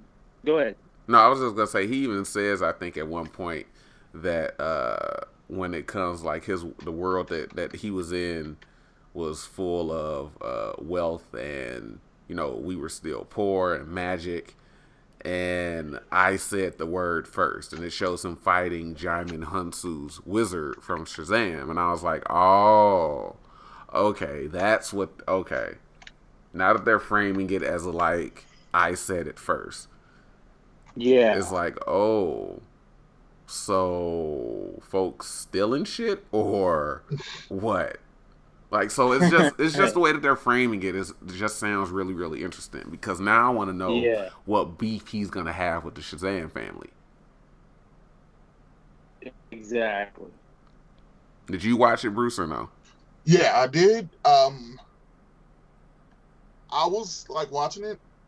I was indifferent to it, mainly because it's like, hey, read this line, and then like The Rock just read it. That's what like. So I don't think he's had time to perfect his version of the character, even though he's been in it for so long, because there's no material for him to dig into. Like, because if he would have showed up as like Hollywood Rock or the corporate champion Rock and read that, I would have been like, oh shit, like he's putting some type of inflection into the words. Yeah, but it definitely seemed like he was just kind of like reading it as trying to be stoic. Yeah. And trying to have a withdrawn line delivery. Yeah, so, but I was just like, okay. So I'm watching, I'm like, all right, just concept art, okay. It's kind of setting, I guess, what world they want to build with the material and everything. So I couldn't really just like say, oh, this is going to be awesome. It kind of just got me like, okay, well, what's coming?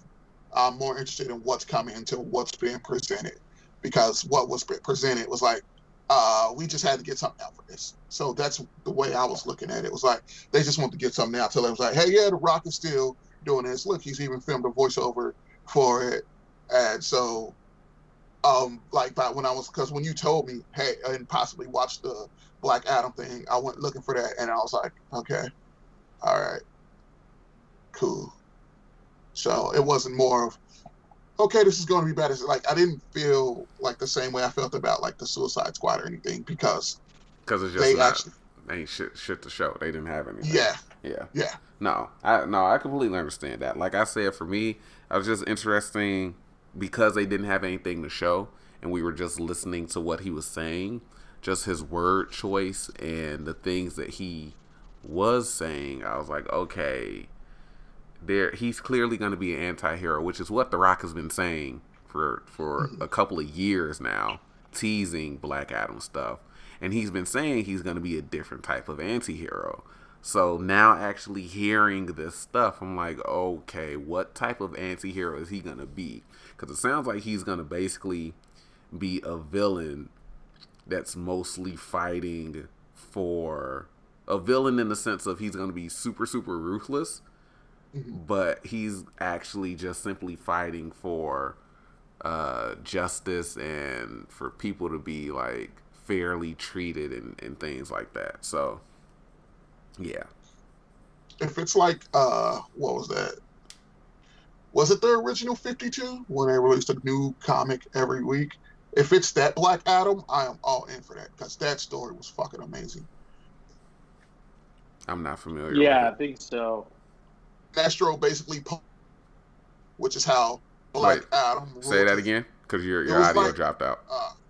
It was basically Sinestro policing his sector, which is how Black Adam, when he reestablished conduct, if you were like an outsider, you come and do a crime, he is just straight fucking murdering you right there to let you know, like, hey, my nation, my people are safe, but if you break my rules, every penalty will be severe. If it's that Black Adam, that is going to be a badass movie.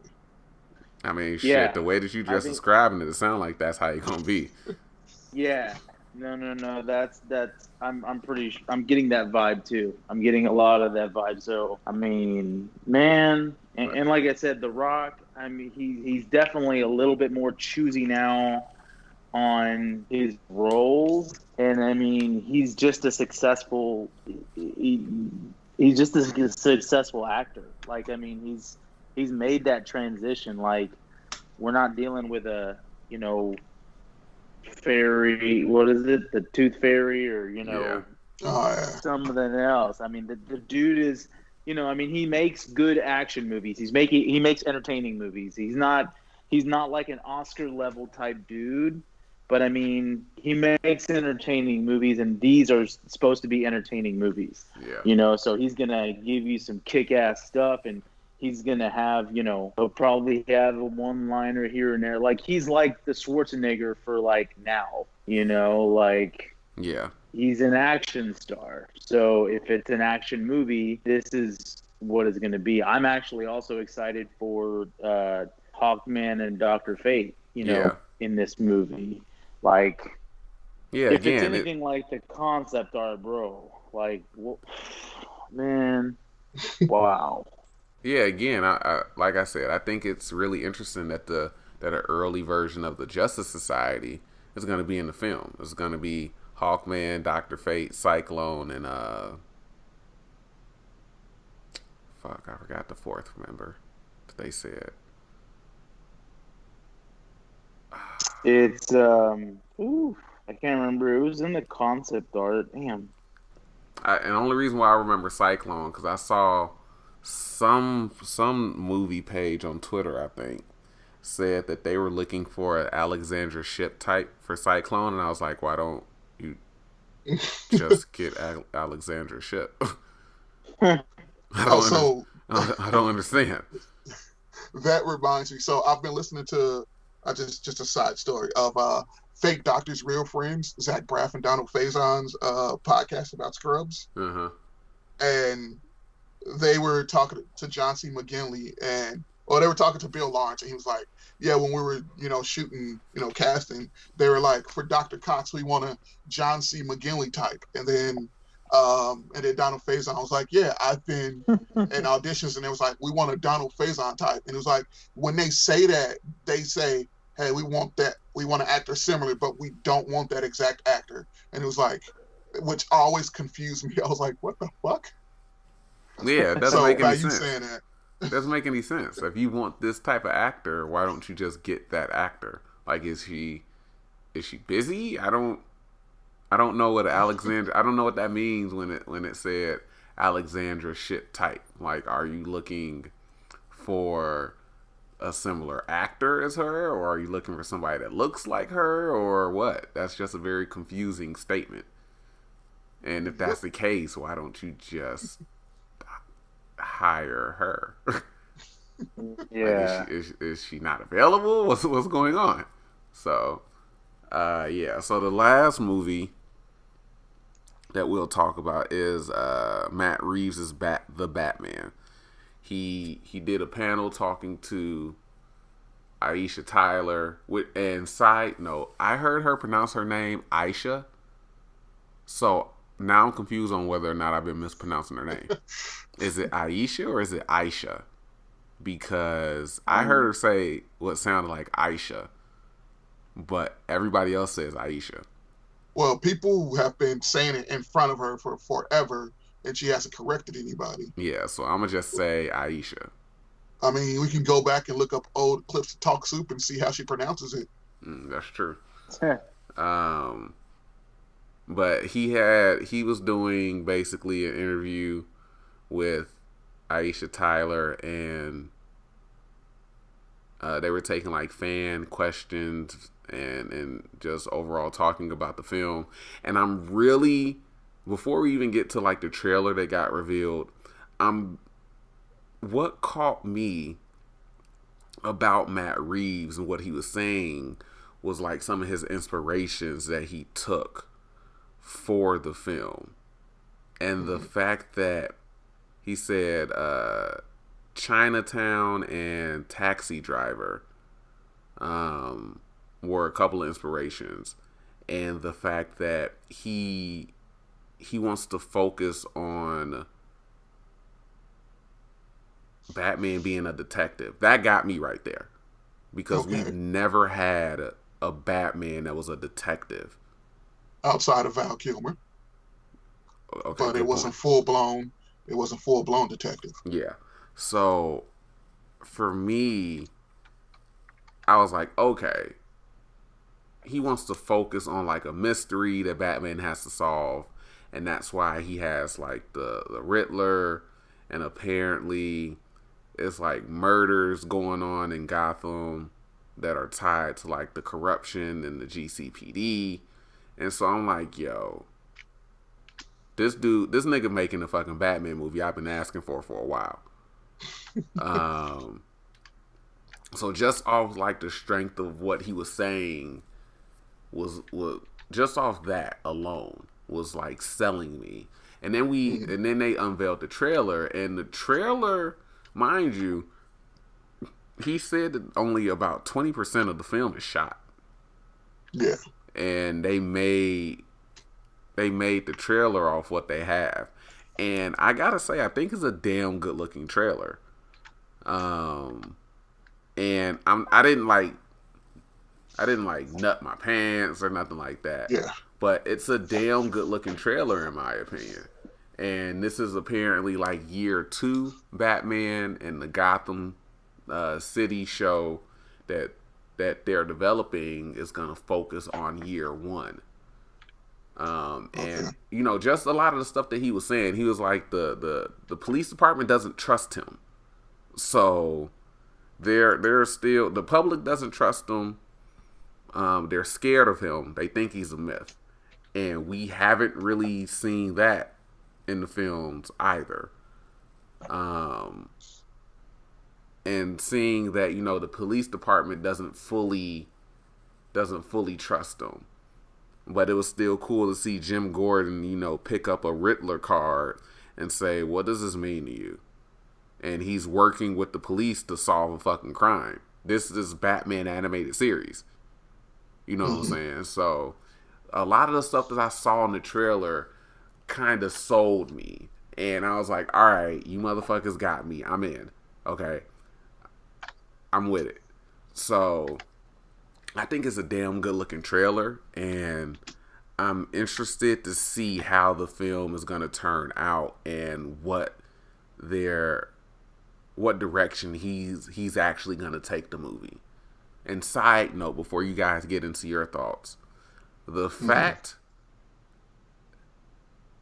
let's first of all give props to the prosthetic people on the film, because there's a shot of Penguin in this movie, and I know for you know, the one person that might be listening, I know in general that doesn't sound amazing, but it's the simple fact of once you find out who's playing the Penguin, these prosthetics. I saw you tweet about this. Yes, these prosthetics are amazing. I didn't even know that was a fucking Penguin when I saw the person in the fucking trailer.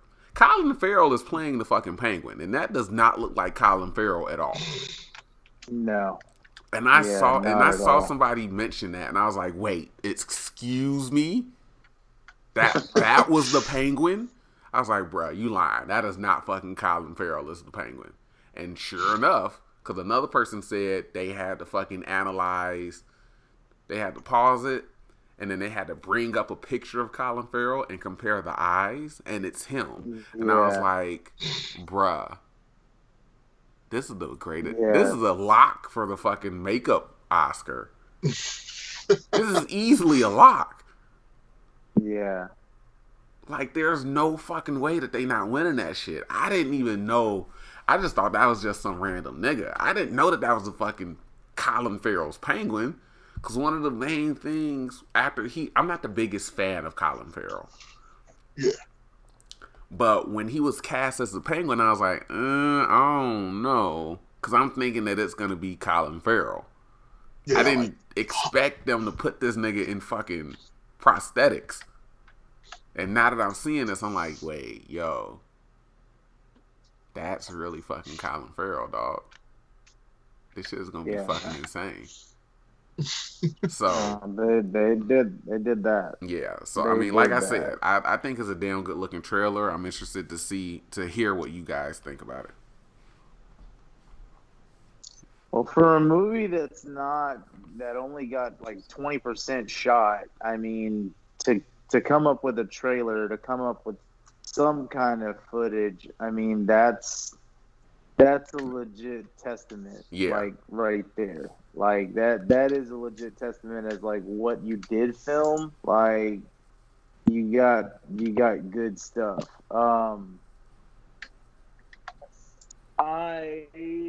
It's kind of crazy because like I'm on TikTok and this video came on TikTok where is this dude like basically having he's portraying a conversation with him and a friend mm-hmm. where it's this nerd and he's in front of a computer and he's like, oh, bro, like they really doing another Batman movie? Like I'm tired of Batman movies, dude. Like can't they come up with somebody else or can't they do something else? And then like the other person he's talking to is like, but did you watch the trailer though? And he's like, nah, but I don't want to because it's another Batman movie. So he's like, nah, dude, watch the trailer. So then of course it shows the trailer, and then like the dude's like, I haven't seen anything like this in any Batman movie ever, you know. And then so it's kind of just a play on like, everybody says they're tired of Batman, but then when a new Batman trailer drops, people are like, oh shit, like, the internet breaks. But I mean, it's true. Like everything that you were saying, it's for a character that's been done what 7 times. I know more than 5 times, and within the last 30 years, he's had different iterations. You would think that they would have nailed like every little piece of him, but going back to those key scenes in the trailer, like there's you know like I have seen the one where Gordon like comes up to Batman and shows him something, which in Batman Begins it was the Joker card. Yeah, That I'd kind of seen before, but like Batman like legit around Gotham PD, like just out in the open like that. He's a part of their team almost. yeah, Like even though they may not like him, he's there, because like the last Batman movie where that kind of happened, it was the Dark Knight, but like the cops were against Batman because the cops were dying. But like stuff like that, and then like I think he riled up like a police officer or something. yeah. When they was jumping the So shit out of him. yeah, when they were doing that,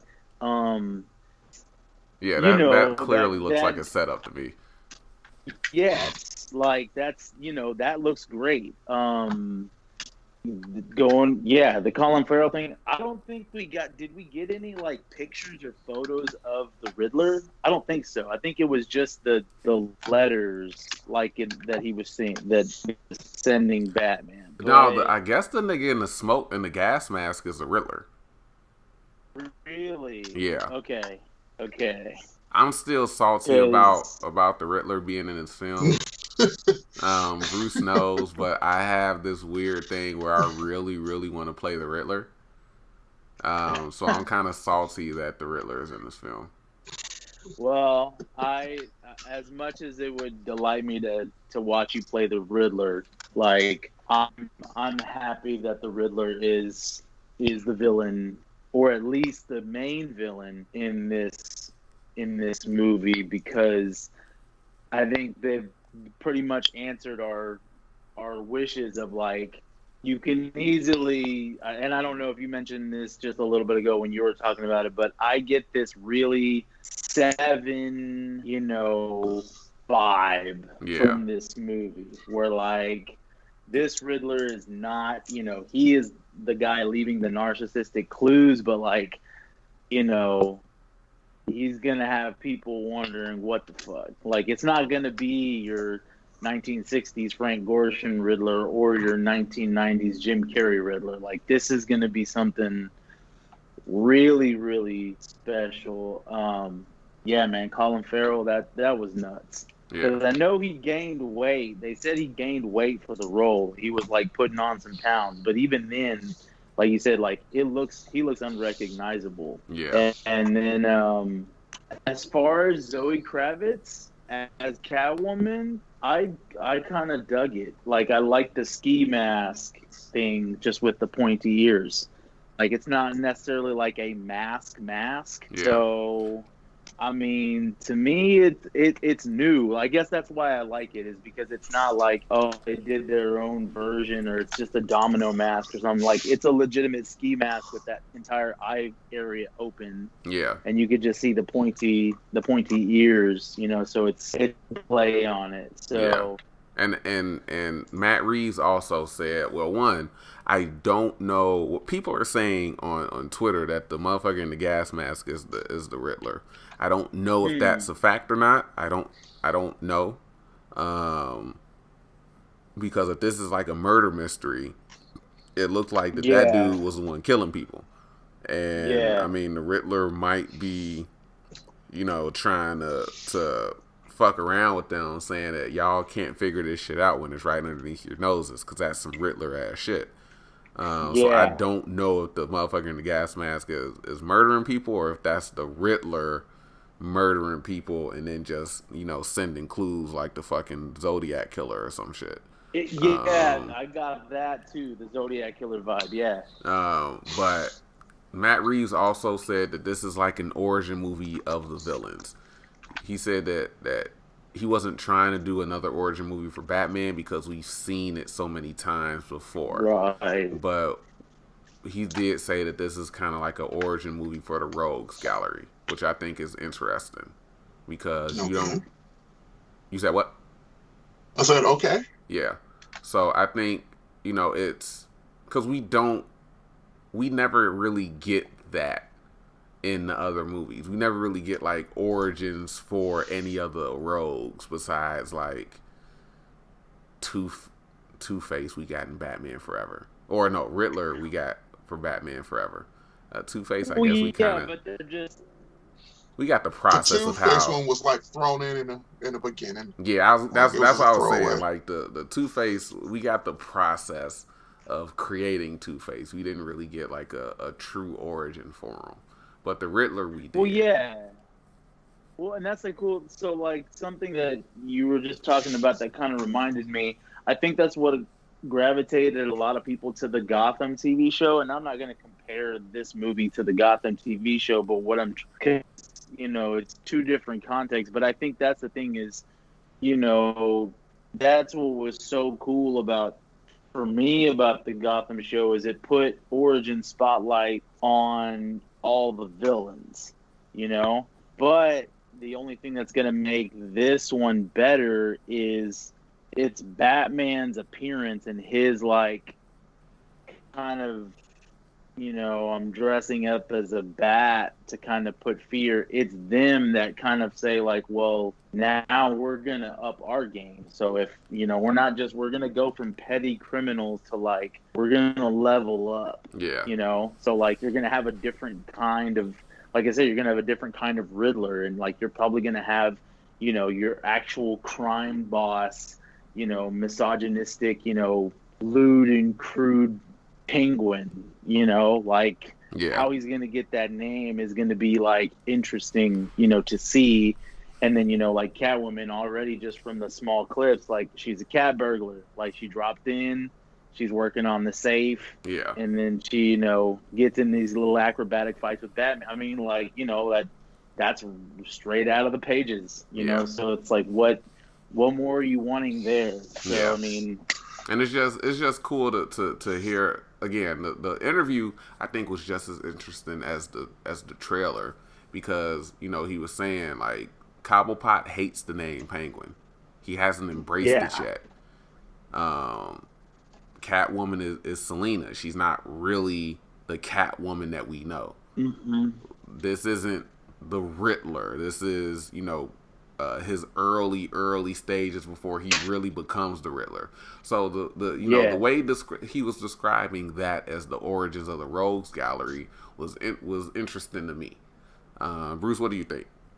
Okay, so I've stated before that Batman Forever is my favorite Batman movie because it shows the detective aspect that not many Batman movies show.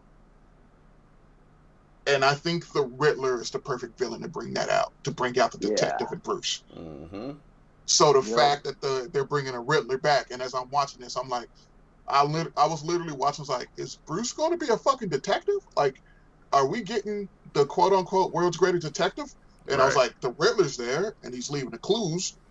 It's just the perfect, like, every movie, I think just what, it seems like if you got the Riddler, he's going to be like a detective. Mm-hmm. So while I was watching that, I was like, from that standpoint alone, I am fucking excited about this movie. Yeah. Like, and then what you saying that there's like the Batman is still is thought to be a myth to, you know, everybody else. Batman in the comics became public during the War Games incident where Batman, Robin, and I forgot who it was, had to go in a school during broad daylight to save children. And that was like early 2000s when that storyline had. So the Batman was believed to be a myth up until then. Yeah. So the fact that they're incorporating, not everybody knows that Batman is real. He's a myth, and then, you know, that goes to scaring the criminals and whatnot. So they're hitting on all of the right beats for me. Like, the stuff that I love about Batman is him being a detective, and basically the offshoots of Batman, you know, like Nightwing, Robin, Red Robin, and so on and so forth. So I'm like, okay, yeah, Batman movie. But when you go, we know he's been neglected as a detective, so that's going to be our main sticking point. I'm like, okay, I want to see how you do this. Mm-hmm. So that's the type of shit, like, because as our channel trailer says, I am incredibly jaded about stuff that is making these type of leaps and shit. So in order to get me excited about something, you have to hit on something that most people either ignore or don't think to hit on. And the fact that in every Batman movie before this, except one, Bruce isn't really a detective. And for them, it's like, we kind of, all right, our Batman's going to stand out by being a detective. I'm like, okay, I'm going to go see this fucking movie. Yeah. Yeah, you got me. Yeah. And I think that is a good example of how much of a fan Matt Reeves is. Because he even said, he was like, yo, when you were a kid, you know, everybody wanted to be Batman. You know, and it was just the idea of, it was so relatable in that sense where he wasn't an alien or anything like that. This is a guy doing this, a regular dude. Obviously, you know, he's rich and everything like that. But it was, you know, that was the dream as a kid, to be Batman. And when he was describing about, you know, creating the suit, creating the Batmobile, he was like, I get to, creating the Batcave. He's like, I get to do this stuff. This is stuff that I wanted, that I dreamed of doing when I was a kid. Because, you know, as a kid, we all want to be Batman at some point. And we all want to, you know, we have this vision of how it's like creating your own. It's like creating your own suit, creating your own Batmobile, things like that. So, again, I think the interview itself is just as interesting as the actual trailer because of the insight that he gives on kind of his process of the movie. Oh, yeah. Like, for real. Like, when he mentioned, you know, and I know we'd heard it before, like the style that he was going for, but I, you know, just to kind of tap in, it's always different when you hear a director talk about it. And I guess this is different because when you hear directors talk about movies, it's usually that one-on-one like type of interview. But like the way that they were displaying the fandom, like he was, I guess they were saying like, hey man, just talk about the movie. But like when he described like when he started using the words like noir, like, you know, like a 1940s, like, you know, grittiness, like after seeing the trailer, you're like, oh yeah, man, I see where you're going with it. Like you're trying to get a little bit of that 1940s Art Deco, you know, from the Bruce Timm, the animated series almost, like that gloomy kind of thing. So you're like, man, you're hitting, like Bruce said, you're hitting all the right marks for me when it comes to that in a Batman movie. Like you just are, you know. And I mean, I don't know. It's going to be cool. I mean, hopefully, he touches, he really explores it on a sequel. I'd like to see where he goes with it with other villains, and maybe with other villains that don't get a lot of screen time. Like, I'm completely fine if we go, Mad Hatter, or Calendar Man. we oh man, yeah. Like, I mean, the Rogues Gallery is there, bro. I mean, Yeah. man, he could even like try and like go like modern villains, and he could do the Court of Owls. Like, you could see them existing in that 1940s noir type. I'd rather them go with people that have not been done before. We've gotten Joker several times. We've gotten we've gotten other villains. Although before. I will say, I would love to see his version of Two-Face with the way that he's talking. True. Because Two-Face was criminally underused in The Dark Knight.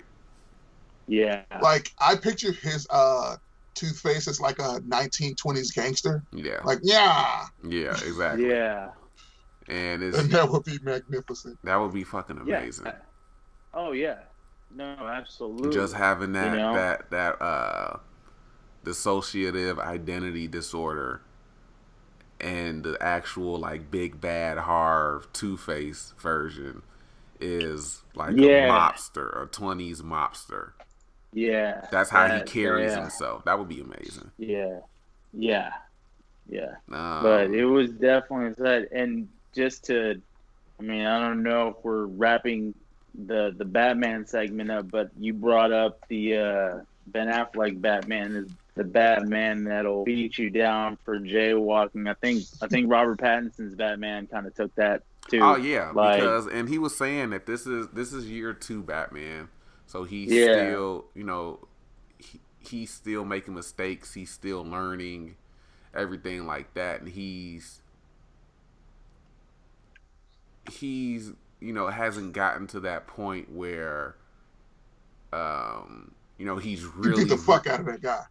Yeah, he hasn't gotten to that point where he's really, really in control and he's calculated and everything like that. So this is still a really young, raw, like just a guy out for vengeance and not justice.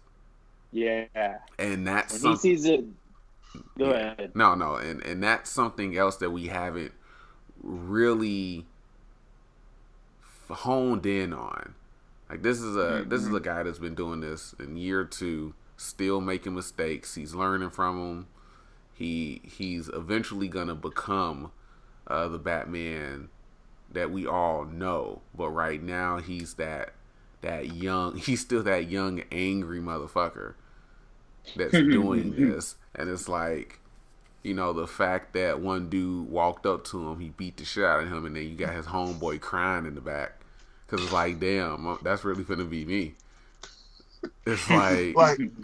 and I think that's one of the things that, like, most directors never seem to, like, if they do, like, the origins of Batman, they don't focus on, well, what made him decide to go be Batman, this traumatic event, and how he's just, like, flowing with emotions and the anger of his parents dying. Yeah. And then, but it's just like, so he goes through all this training to control those emotions. And I'm like, okay, I want to see the emotional guy first, somewhat, as well. And because that's a giant aspect of who and what Batman is. Yeah. Yeah, it's the human element. Like, as I'm saying, like, Batman has mastered his emotions and he can hold back or something like that, but like Court was saying, like, at this year 2, in his second year as Batman, like, he even says it when he beats down that criminal. He's like, I'm vengeance, because like, in his eyes, a random criminal is the dude that killed his parents. Right. So if he, that's what I'm saying, like, the petty criminal that he beats down the trailer, for all we know, what he sees the guys that murders his parents. He sees Joe Chill. So it's like, you don't beat the shit out of Joe Chill. And that's what happened to that dude. Like, that, I know people feel bad for him. Like, the internet's like, man, he just asked you who you were. Like, damn, like, You didn't have to do my dude like that. Like, Yeah. you beat the brakes off that guy, man. Yeah, Like, somebody said he glowed blue, and then he pressed triangle and then just started mashing the square button. Yeah. He needs some milk. Yeah, so like, man, he did. He you know. So, but that's cool, man. I mean, like, I enjoyed it. Yeah. I think so, it's a damn good trailer. Go on, Bruce. Before we move on to video games, did you guys watch the Batman Beyond thing? No. The one where they were watching the Adam West Batman shows. Yes. Yeah, so they got hilarious. Kevin Conroy and Will Friedle to like do a voiceover where they're watching '60s Batman, and really? It is fucking brilliant. I don't want to spoil you, so I say you got to go out and find it, but it is fucking brilliant. Huh? Yeah, they're basically doing like a commentary, like they're like. It's like Mystery Science Theater, but with old Bruce Wayne and Terry McGinnis. Huh. Yes. It's great. It's great. That's what they were talking about, because I saw somebody ask Kevin Conroy on Twitter, like, if he when did he record something, and I was like, what the fuck are they talking about? Because I had no fucking idea. I'm gonna have to go peep that. It's great. It's hilarity, but I mean, it kind of gives you just good feels. Good feels. All right, moving on to the video games. So we had an announcement trailer for Suicide Squad kills the Justice League. We had a gameplay. We had an announcement trailer and a gameplay trailer for Gotham Knights. And I think that was it. Am I missing something? No, that was it. It was those two, but they were definitely some anticipated games. Yeah, so we finally got confirmation that, we've been had confirmation, but we actually got a cinematic trailer for Suicide Squad Kills the Justice League. And I have to say, before we really get into it, it is absolutely stupid that the Suicide Squad are being sent after the Justice League, first and foremost. I just want to get that out there. It makes no fucking sense. It doesn't, but it makes you want to find out. Like, I had a conversation with a friend that said the same thing. It's like, bro, how are you going to send the Suicide Squad for after the Justice League? And I'm like, I don't know, but I'm willing to pay $60 to find out. Yeah, absolutely. I'm just like, the idea of that, whether it's in the movies or whether it's in games, is like, bruh, you got what looks like Brainiac mind controlling Superman and some other people. Yes. This is not going to end well for them. No. Or at least it shouldn't. But the trailer was... Oh, and I also have to say, when the fuck did Captain Boomerang get super speed? Or am I looking at this wrong? So they mixed Owen Mercer, Captain Boomerang, which is Digger's son, and what was it, Melanie Thawne's son, who was like the Flash's mom, like Bart Allen's mom. I think that's who that is. Mm-hmm. But so he's part of the Flash family. Like, when I'm watching it, I go, wait, is this Owen Mercer? And then they call him Digger. I'm like, why does he have super speed? That's Owen Mercer's Captain Boomerang. Yeah. Interesting. Huh. Because I was like, because I was watching, I was like, yo, is this nigga... Since when does he... Like, what have I missed? When the fuck does he have super speed? So that makes sense. Okay. Yeah. But I thought I found the trailer really, really entertaining. I think it's interesting that apparently this is like set in the Arkhamverse. And I say that because Deadshot is black, and I'm pretty sure he wasn't in the Arkham games. But that ain't none of my business. No, he wasn't. He had he was like a white dude with like a goatee. Yeah. No, he wasn't. He was not black. Yeah, but apparently this is set in the Arkhamverse, and they said that this is like some type of continuation of the Arkhamverse. So, I mean, I don't know. Of course, we don't have a whole lot of information about it right now, but I just thought that was an interesting tidbit. But the trailer looked amazing, and they sold. I'm not Yes. gonna lie, they sold me once Bombs Over Baghdad started playing. Yes, Once I heard bro. like that little That was. opening, I was like, "Wait, is that Outcast?" Okay, I'm in. I ain't even gotta watch the Hmm. rest of this shit to Yep. be honest. Exactly.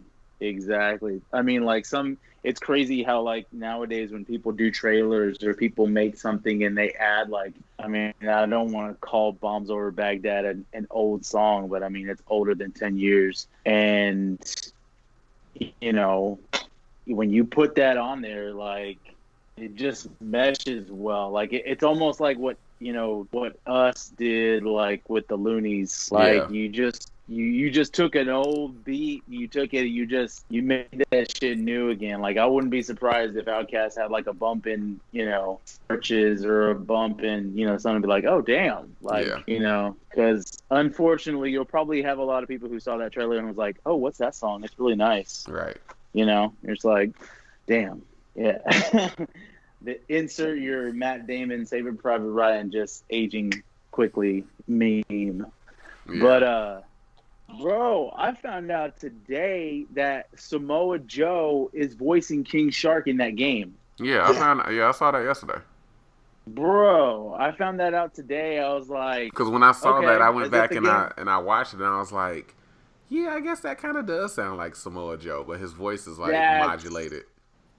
Yeah, that's cool. Like that, I thought that was cool, and I was like, well, if the game didn't have me already, and of course, that version of King Shark has the whole, Islander tattoo vibe going on. So I'm Yeah, like, makes sense, yeah, makes total sense. So yeah, definitely buying that game for sure. yeah.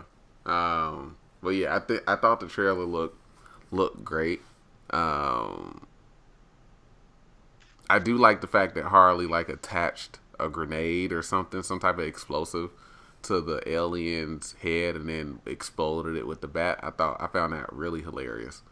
Yeah. Because it's just so it's a blink and you miss it type of thing where you see her steadily place this explosive cupcake on his head and then she just swings and crushes it and it explodes and I'm like, oh, okay, all right, yeah, that's definitely seems like something Harley would do. What do you think, Yeah. Bruce? So as I'm watching it, like I was like, okay. And then they're talking and everything. Like I'm getting into it. But then when Superman shows up and he kills that guy, I'm like, is this an Injustice sequel? Right. Because like I when I think Suicide Squad, I think the Task Force X episode of Justice League Unlimited. Because if they're going against the Justice League, I want that one Mm-hmm. because they were just infiltrators. Like it wasn't they're trying to kill anybody because they're clearly outmatched. Right. But like I don't know, like I'll picture a stealth Suicide Squad mission, and I was like, okay, they're all just hanging about, and this could have the stealth elements. But it looked fun as shit. Yeah, and Man. apparently it sounded like the way that they were describing it. It sounded like it was basically DC Ultimate Alliance. Like you can Yeah. play the game co-op. You can also play it by yourself solo. But you can also switch through the characters. And I was like, this is DC Ultimate Alliance. I'm with it, but this is DC Ultimate Alliance. So, but yeah, the cinematic trailer presented the game as being fun as hell, and of course, it's a cinematic trailer, so there's nothing that we can really take away from it gameplay wise or anything like that. But again, it looked fun as hell. Moving on to Gotham Knights.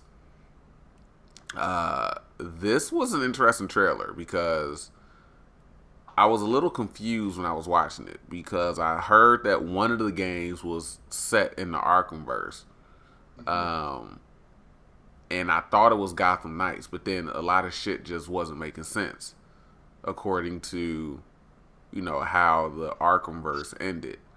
And I have Arkham Knight. I actually just started playing it earlier today. And, that only lasted about 15 minutes because it's been so long since I've played an Arkham game. I was just getting my ass beat too much. Because I did like the challenge, the battle maps, and then actually jumping in the game, I couldn't like glide like I used to. I was like, no, I need to just sit this up for right now. I'm going to have to come back to this because this is embarrassing. But watching it, I was like, nah, this is not set in the Arkhamverse because, yeah, Jason definitely didn't look like this in Arkham Knight. Gordon definitely was not dead in the Arkhamverse. I'm pretty sure Barbara still couldn't walk. She was Oracle. Yeah, she was Oracle. Yeah, she was Oracle. So I'm pretty sure she couldn't walk. But this game it opens with Bruce activating like Code Black or something like that, and he's presumed dead. There was some explosion that people were talking about in the trailer, and we see the Bat family get this message sent from Bruce, where it's like, hey, this is a stereotypical "if you're watching this, I'm dead" message. And it's like, I've activated, Protocol Black or Code Black, and, the city still needs people to protect it, and I'm leaving that up to you guys, so, good luck, and, shit like that. And I saw one video I watched said that it was, who's the, Jason is the third Robin. Who's the second Robin? No, Jason is the second. Tim Drake is the third Robin. Okay, and that's all kinds of Tim. Yeah, so I saw one video say that this is Tim Drake's Robin, but I saw another say that it was Damian Wayne. So I'm confused. Which one is it? It's Tim. You can tell by the R. Positive, because they be mixing shit. Yes, Damian's R is different, and he has that the cloak, like hoodie type thing for his costume. Mm-hmm. Yeah, but that is most definitely Tim. Okay. And he also has the bow. That's Tim's weapon. Which okay. For some reason give to Dick in every like they gave it to him in Titans. I think they gave it to him in Batman animated series. But nah. Okay, so that's Tim. All right. Yeah. So Tim, Barbara, Jason, and Dick, they all get this message. And they all basically come together, and it's up to them to kind of protect the city. So the trailer and even the gameplay, which is pre-alpha footage of the gameplay, it looks, very similar to the Arkham game. But I like how you can kind of just jump in to somebody's session.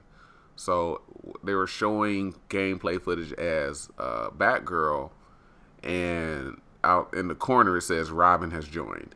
And then all of a sudden, Robin pops up on the rooftop right next to her. And I'm like, yo, wait. Huh? Like, so you telling me I can just pop into people, bruh? What? And then I will be hopping in your game nonstop. And then you have like cool ass double team moves. And I'm like, yo. Alright, I might have to get this. Yeah. Now I know. Now the before you guys give your thoughts on what you thought on the trailer and the gameplay.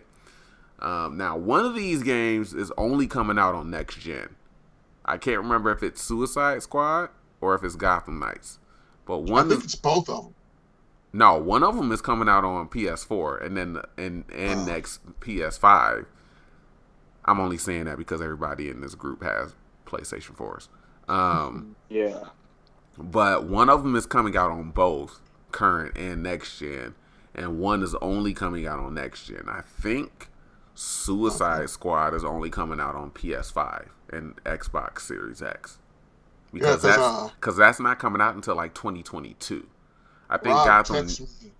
Oh, really? Just confirmed both new DC games are next gen consoles only, and that's so.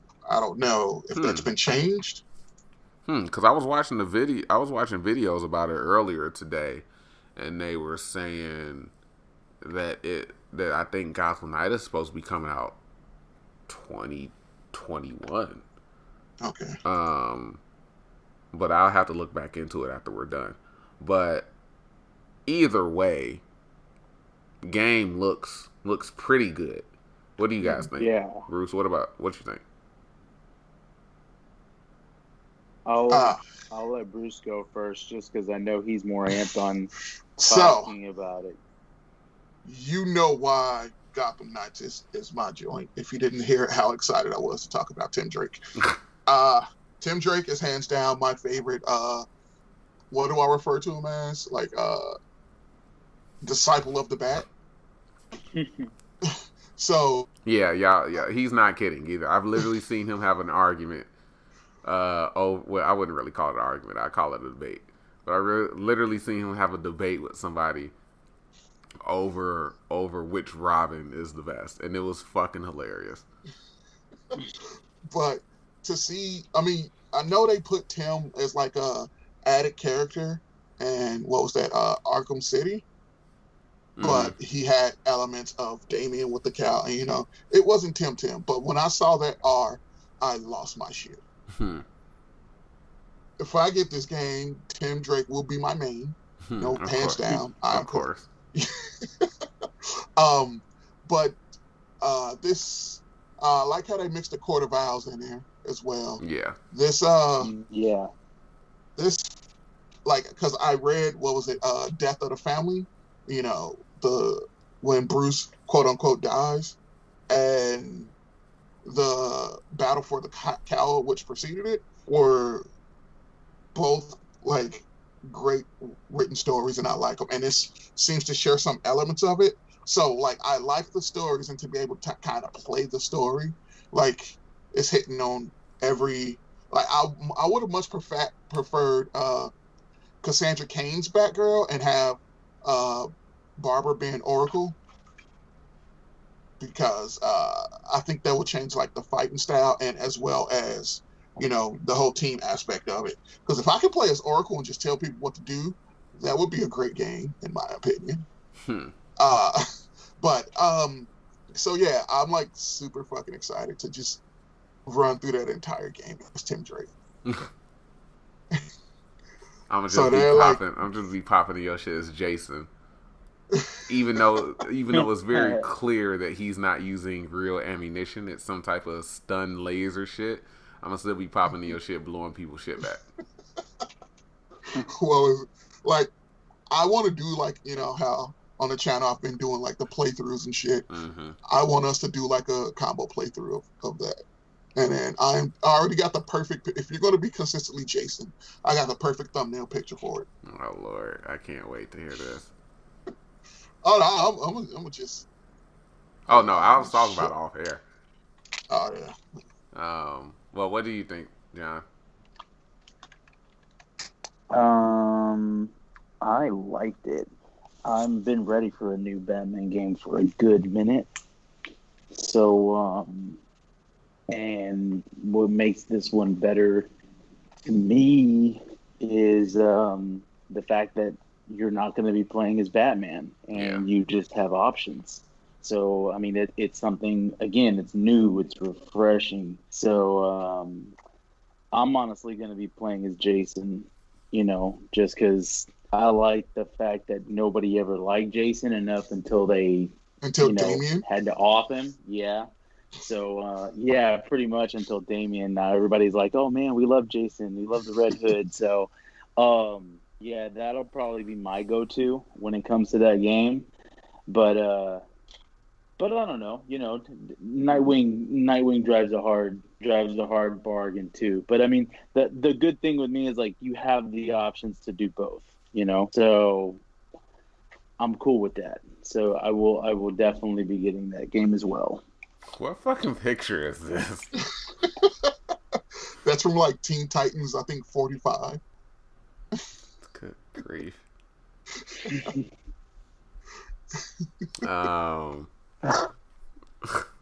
Yeah, so this game looks really, really interesting, and even though it's pre-alpha footage, the gameplay still looks pretty good to me.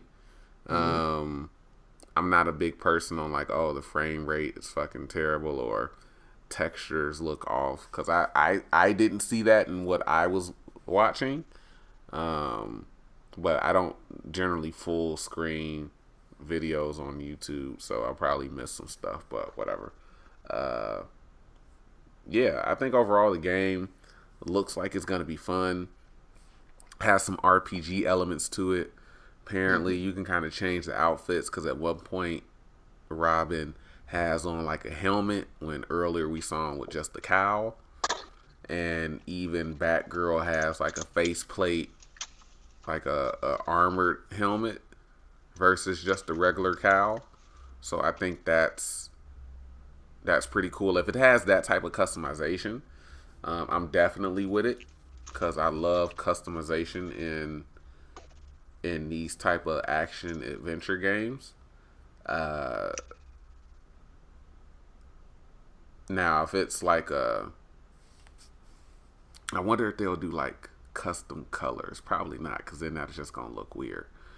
But yeah, if they have like customization where you can like change the outfits and you have your own specific character, your own specific version of this character, that would be dope. Yeah. But yeah, I'm looking forward to both games, man. I do hope that you get like in Spider-Man, you get like the throwback suits and shit.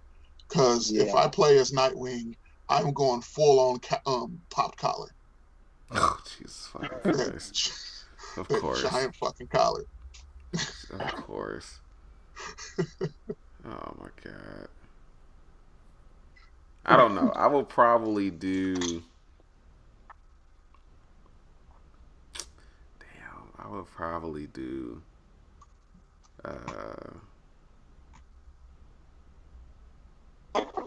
I don't know what Red Hood I would do. Gotta go Joker Red Hood. Yeah, that's true. I would. That's very, very true. Because then he has a fucking long ass cape. Unnecessary as hell. Yeah. So I think overall the fandom gave us a lot of stuff to talk about. Gave us some really interesting stuff to talk about, and some stuff that I think it's safe to say we're all kind of looking forward to, if not excited for. I was just not expecting them to go that raw with how, like, just that in that whole day. Yeah. Like, you would have thought with all the bad news or no news that the film industry and just, that whole entertainment industry is just taken, because, you haven't really seen anything new. I mean, it was almost like they could have released most of this news the weekend of Comic-Con, but it's like, you know what?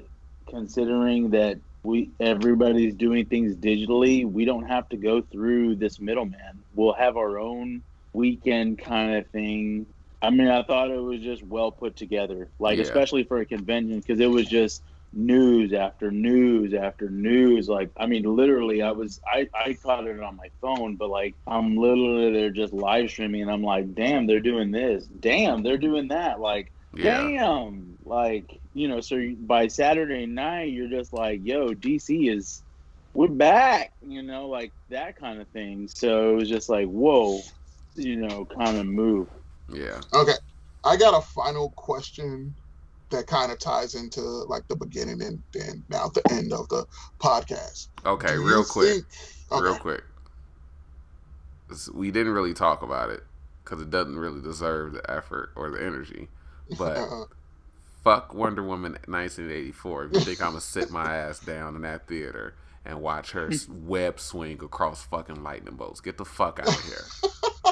Go on, Bruce. I'm sorry. I didn't watch because, once again, I still haven't seen Wonder Woman.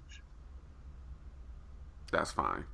All the layoffs and everything were strategically planned for when they were, because they got the bad news out of the way, and now all everyone's talking about is the stuff that came from the Fandome. Mm-hmm. So, because I feel like the fires and whatnot were kind of like a little too close to the fandom, and now they seem like the news coming out of it kind of overshadow all the bad news of the people firing all that shit. Yeah, I think it was absolutely planned. Oh yeah, Um, yeah, you don't, cause why else would you do that before this big ass event? Yeah, Because it happened 2 weeks before. I know people had to have been talking about that going into it, but then you just drop all this shit, and it's some good looking shit. mm-hmm. So it takes it pushes the conversation towards that versus, oh, editor in chief got laid off. This person got laid off. The whole yeah, fucking distribution uh, sector got laid off. So yeah. I think it was absolutely, and who knows when these firings actually took place. Yeah. Maybe they just announced it at Yeah. that time because it was going to come out anyway. So it was like, okay, well, Fandome is like 2 weeks away. Let's just go ahead and announce it now. We already got everything lined up that we're going to be showing. So hopefully that draws the conversation away onto the stuff that they see at the event versus, hey, why did these people in the company get laid off? Well, and I mean that's the thing is originally, like you were saying, like this stuff had been planned to be released. Let's say if there wasn't a pandemic, you probably would have gotten all this info at Hall H. But the fact is that didn't happen, and then with this fandom event that they kind of set up, during all this, pandemic, it it overshadowed all of that stuff. So yeah, definitely meticulously planned. I just, like I said, I wasn't expecting them to go that hard. Like, not DC, because usually DC's been known for just coming up with one, maybe two things. But I mean, for this to be their event and then just to be like, well, we're doing this, and then we got this, and now it's time for this panel. It's like, whoa, slow down a bit. Like, Yeah. let me enjoy this. Let me enjoy this really quick, because that's the thing is, like, it's known for, when you see something, you take it to social media, but like, you couldn't go to social media because they were just going to another subject. You're like, I want Cut out there a little bit. All right. Wonder what happened to him. I still see his pizza face, but Yeah. yeah, another. I hear some type of movement. Anyway, another thing that I want to touch on real quick regarding the movies, they released a trailer for the Snyder Cut of Justice League. I knew we were going to get there. Now, I'm just going to touch on it real quick because it looks like the same movie, just like some extended scenes and some other scenes that were previously cut out that now he's just putting back in. Other than that, I don't think it looks wildly different. Right. I don't think he's including. Now the thing is, apparently he's not including any of the Joss Whedon stuff, which of course I wouldn't expect him to, because it's his cut of the film. But Darkseid looks terrible. It looks like a fucking PlayStation 2 graphics. I mean, I'm happy that he's putting the Flash stuff back in with Kiersey Clemons, because I was seeing her in Dope, or knowing her from Dope. I was excited when she got cast as Iris, but then her stuff was cut, and we saw like all the leaked, unfinished fucking footage. And I was like, oh, well, he's saving her out in the open and this and that. So it was interesting to see that that's getting, the Flash is saving her out in the open, I should say.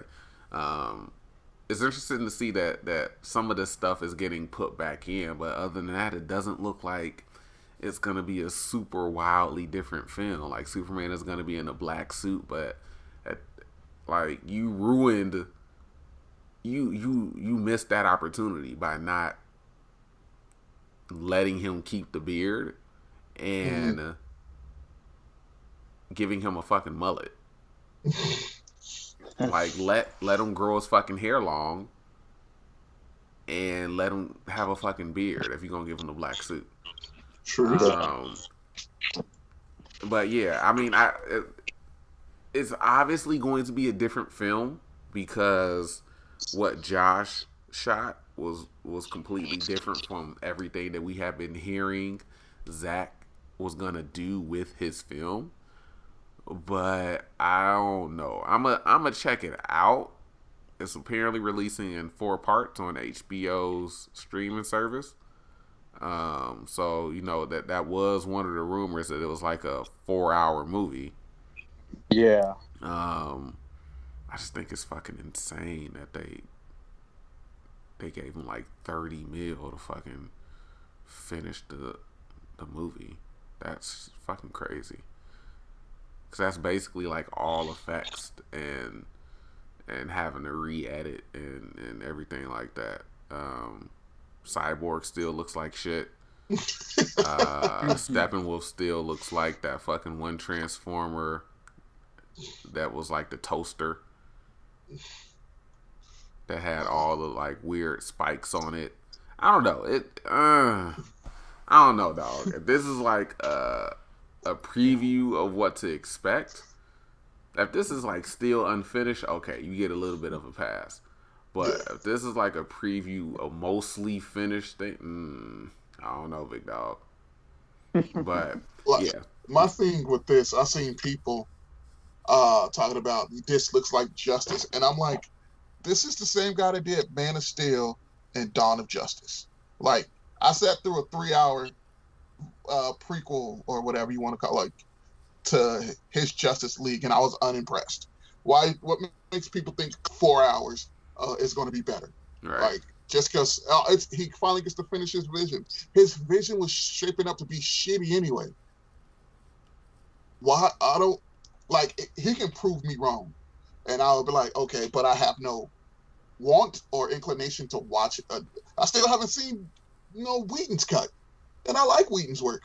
I just know going into that movie, I was like, no, there's just too much shit. And Whedon tried to add the levity that was requested of him. Like, yo, this is too dark. We need some type of humor and so on and so forth. Yeah. But I don't know. Like, this could be the greatest thing that Zack Snyder has ever put out, and I still wouldn't watch it because it's like the same reason I haven't seen Logan. You burned me too many times for me to actually want to see a good movie that you made. I'm all right. Logan is fucking depressing as shit anyway. And it's overrated as fuck. That's a different conversation for a different podcast episode.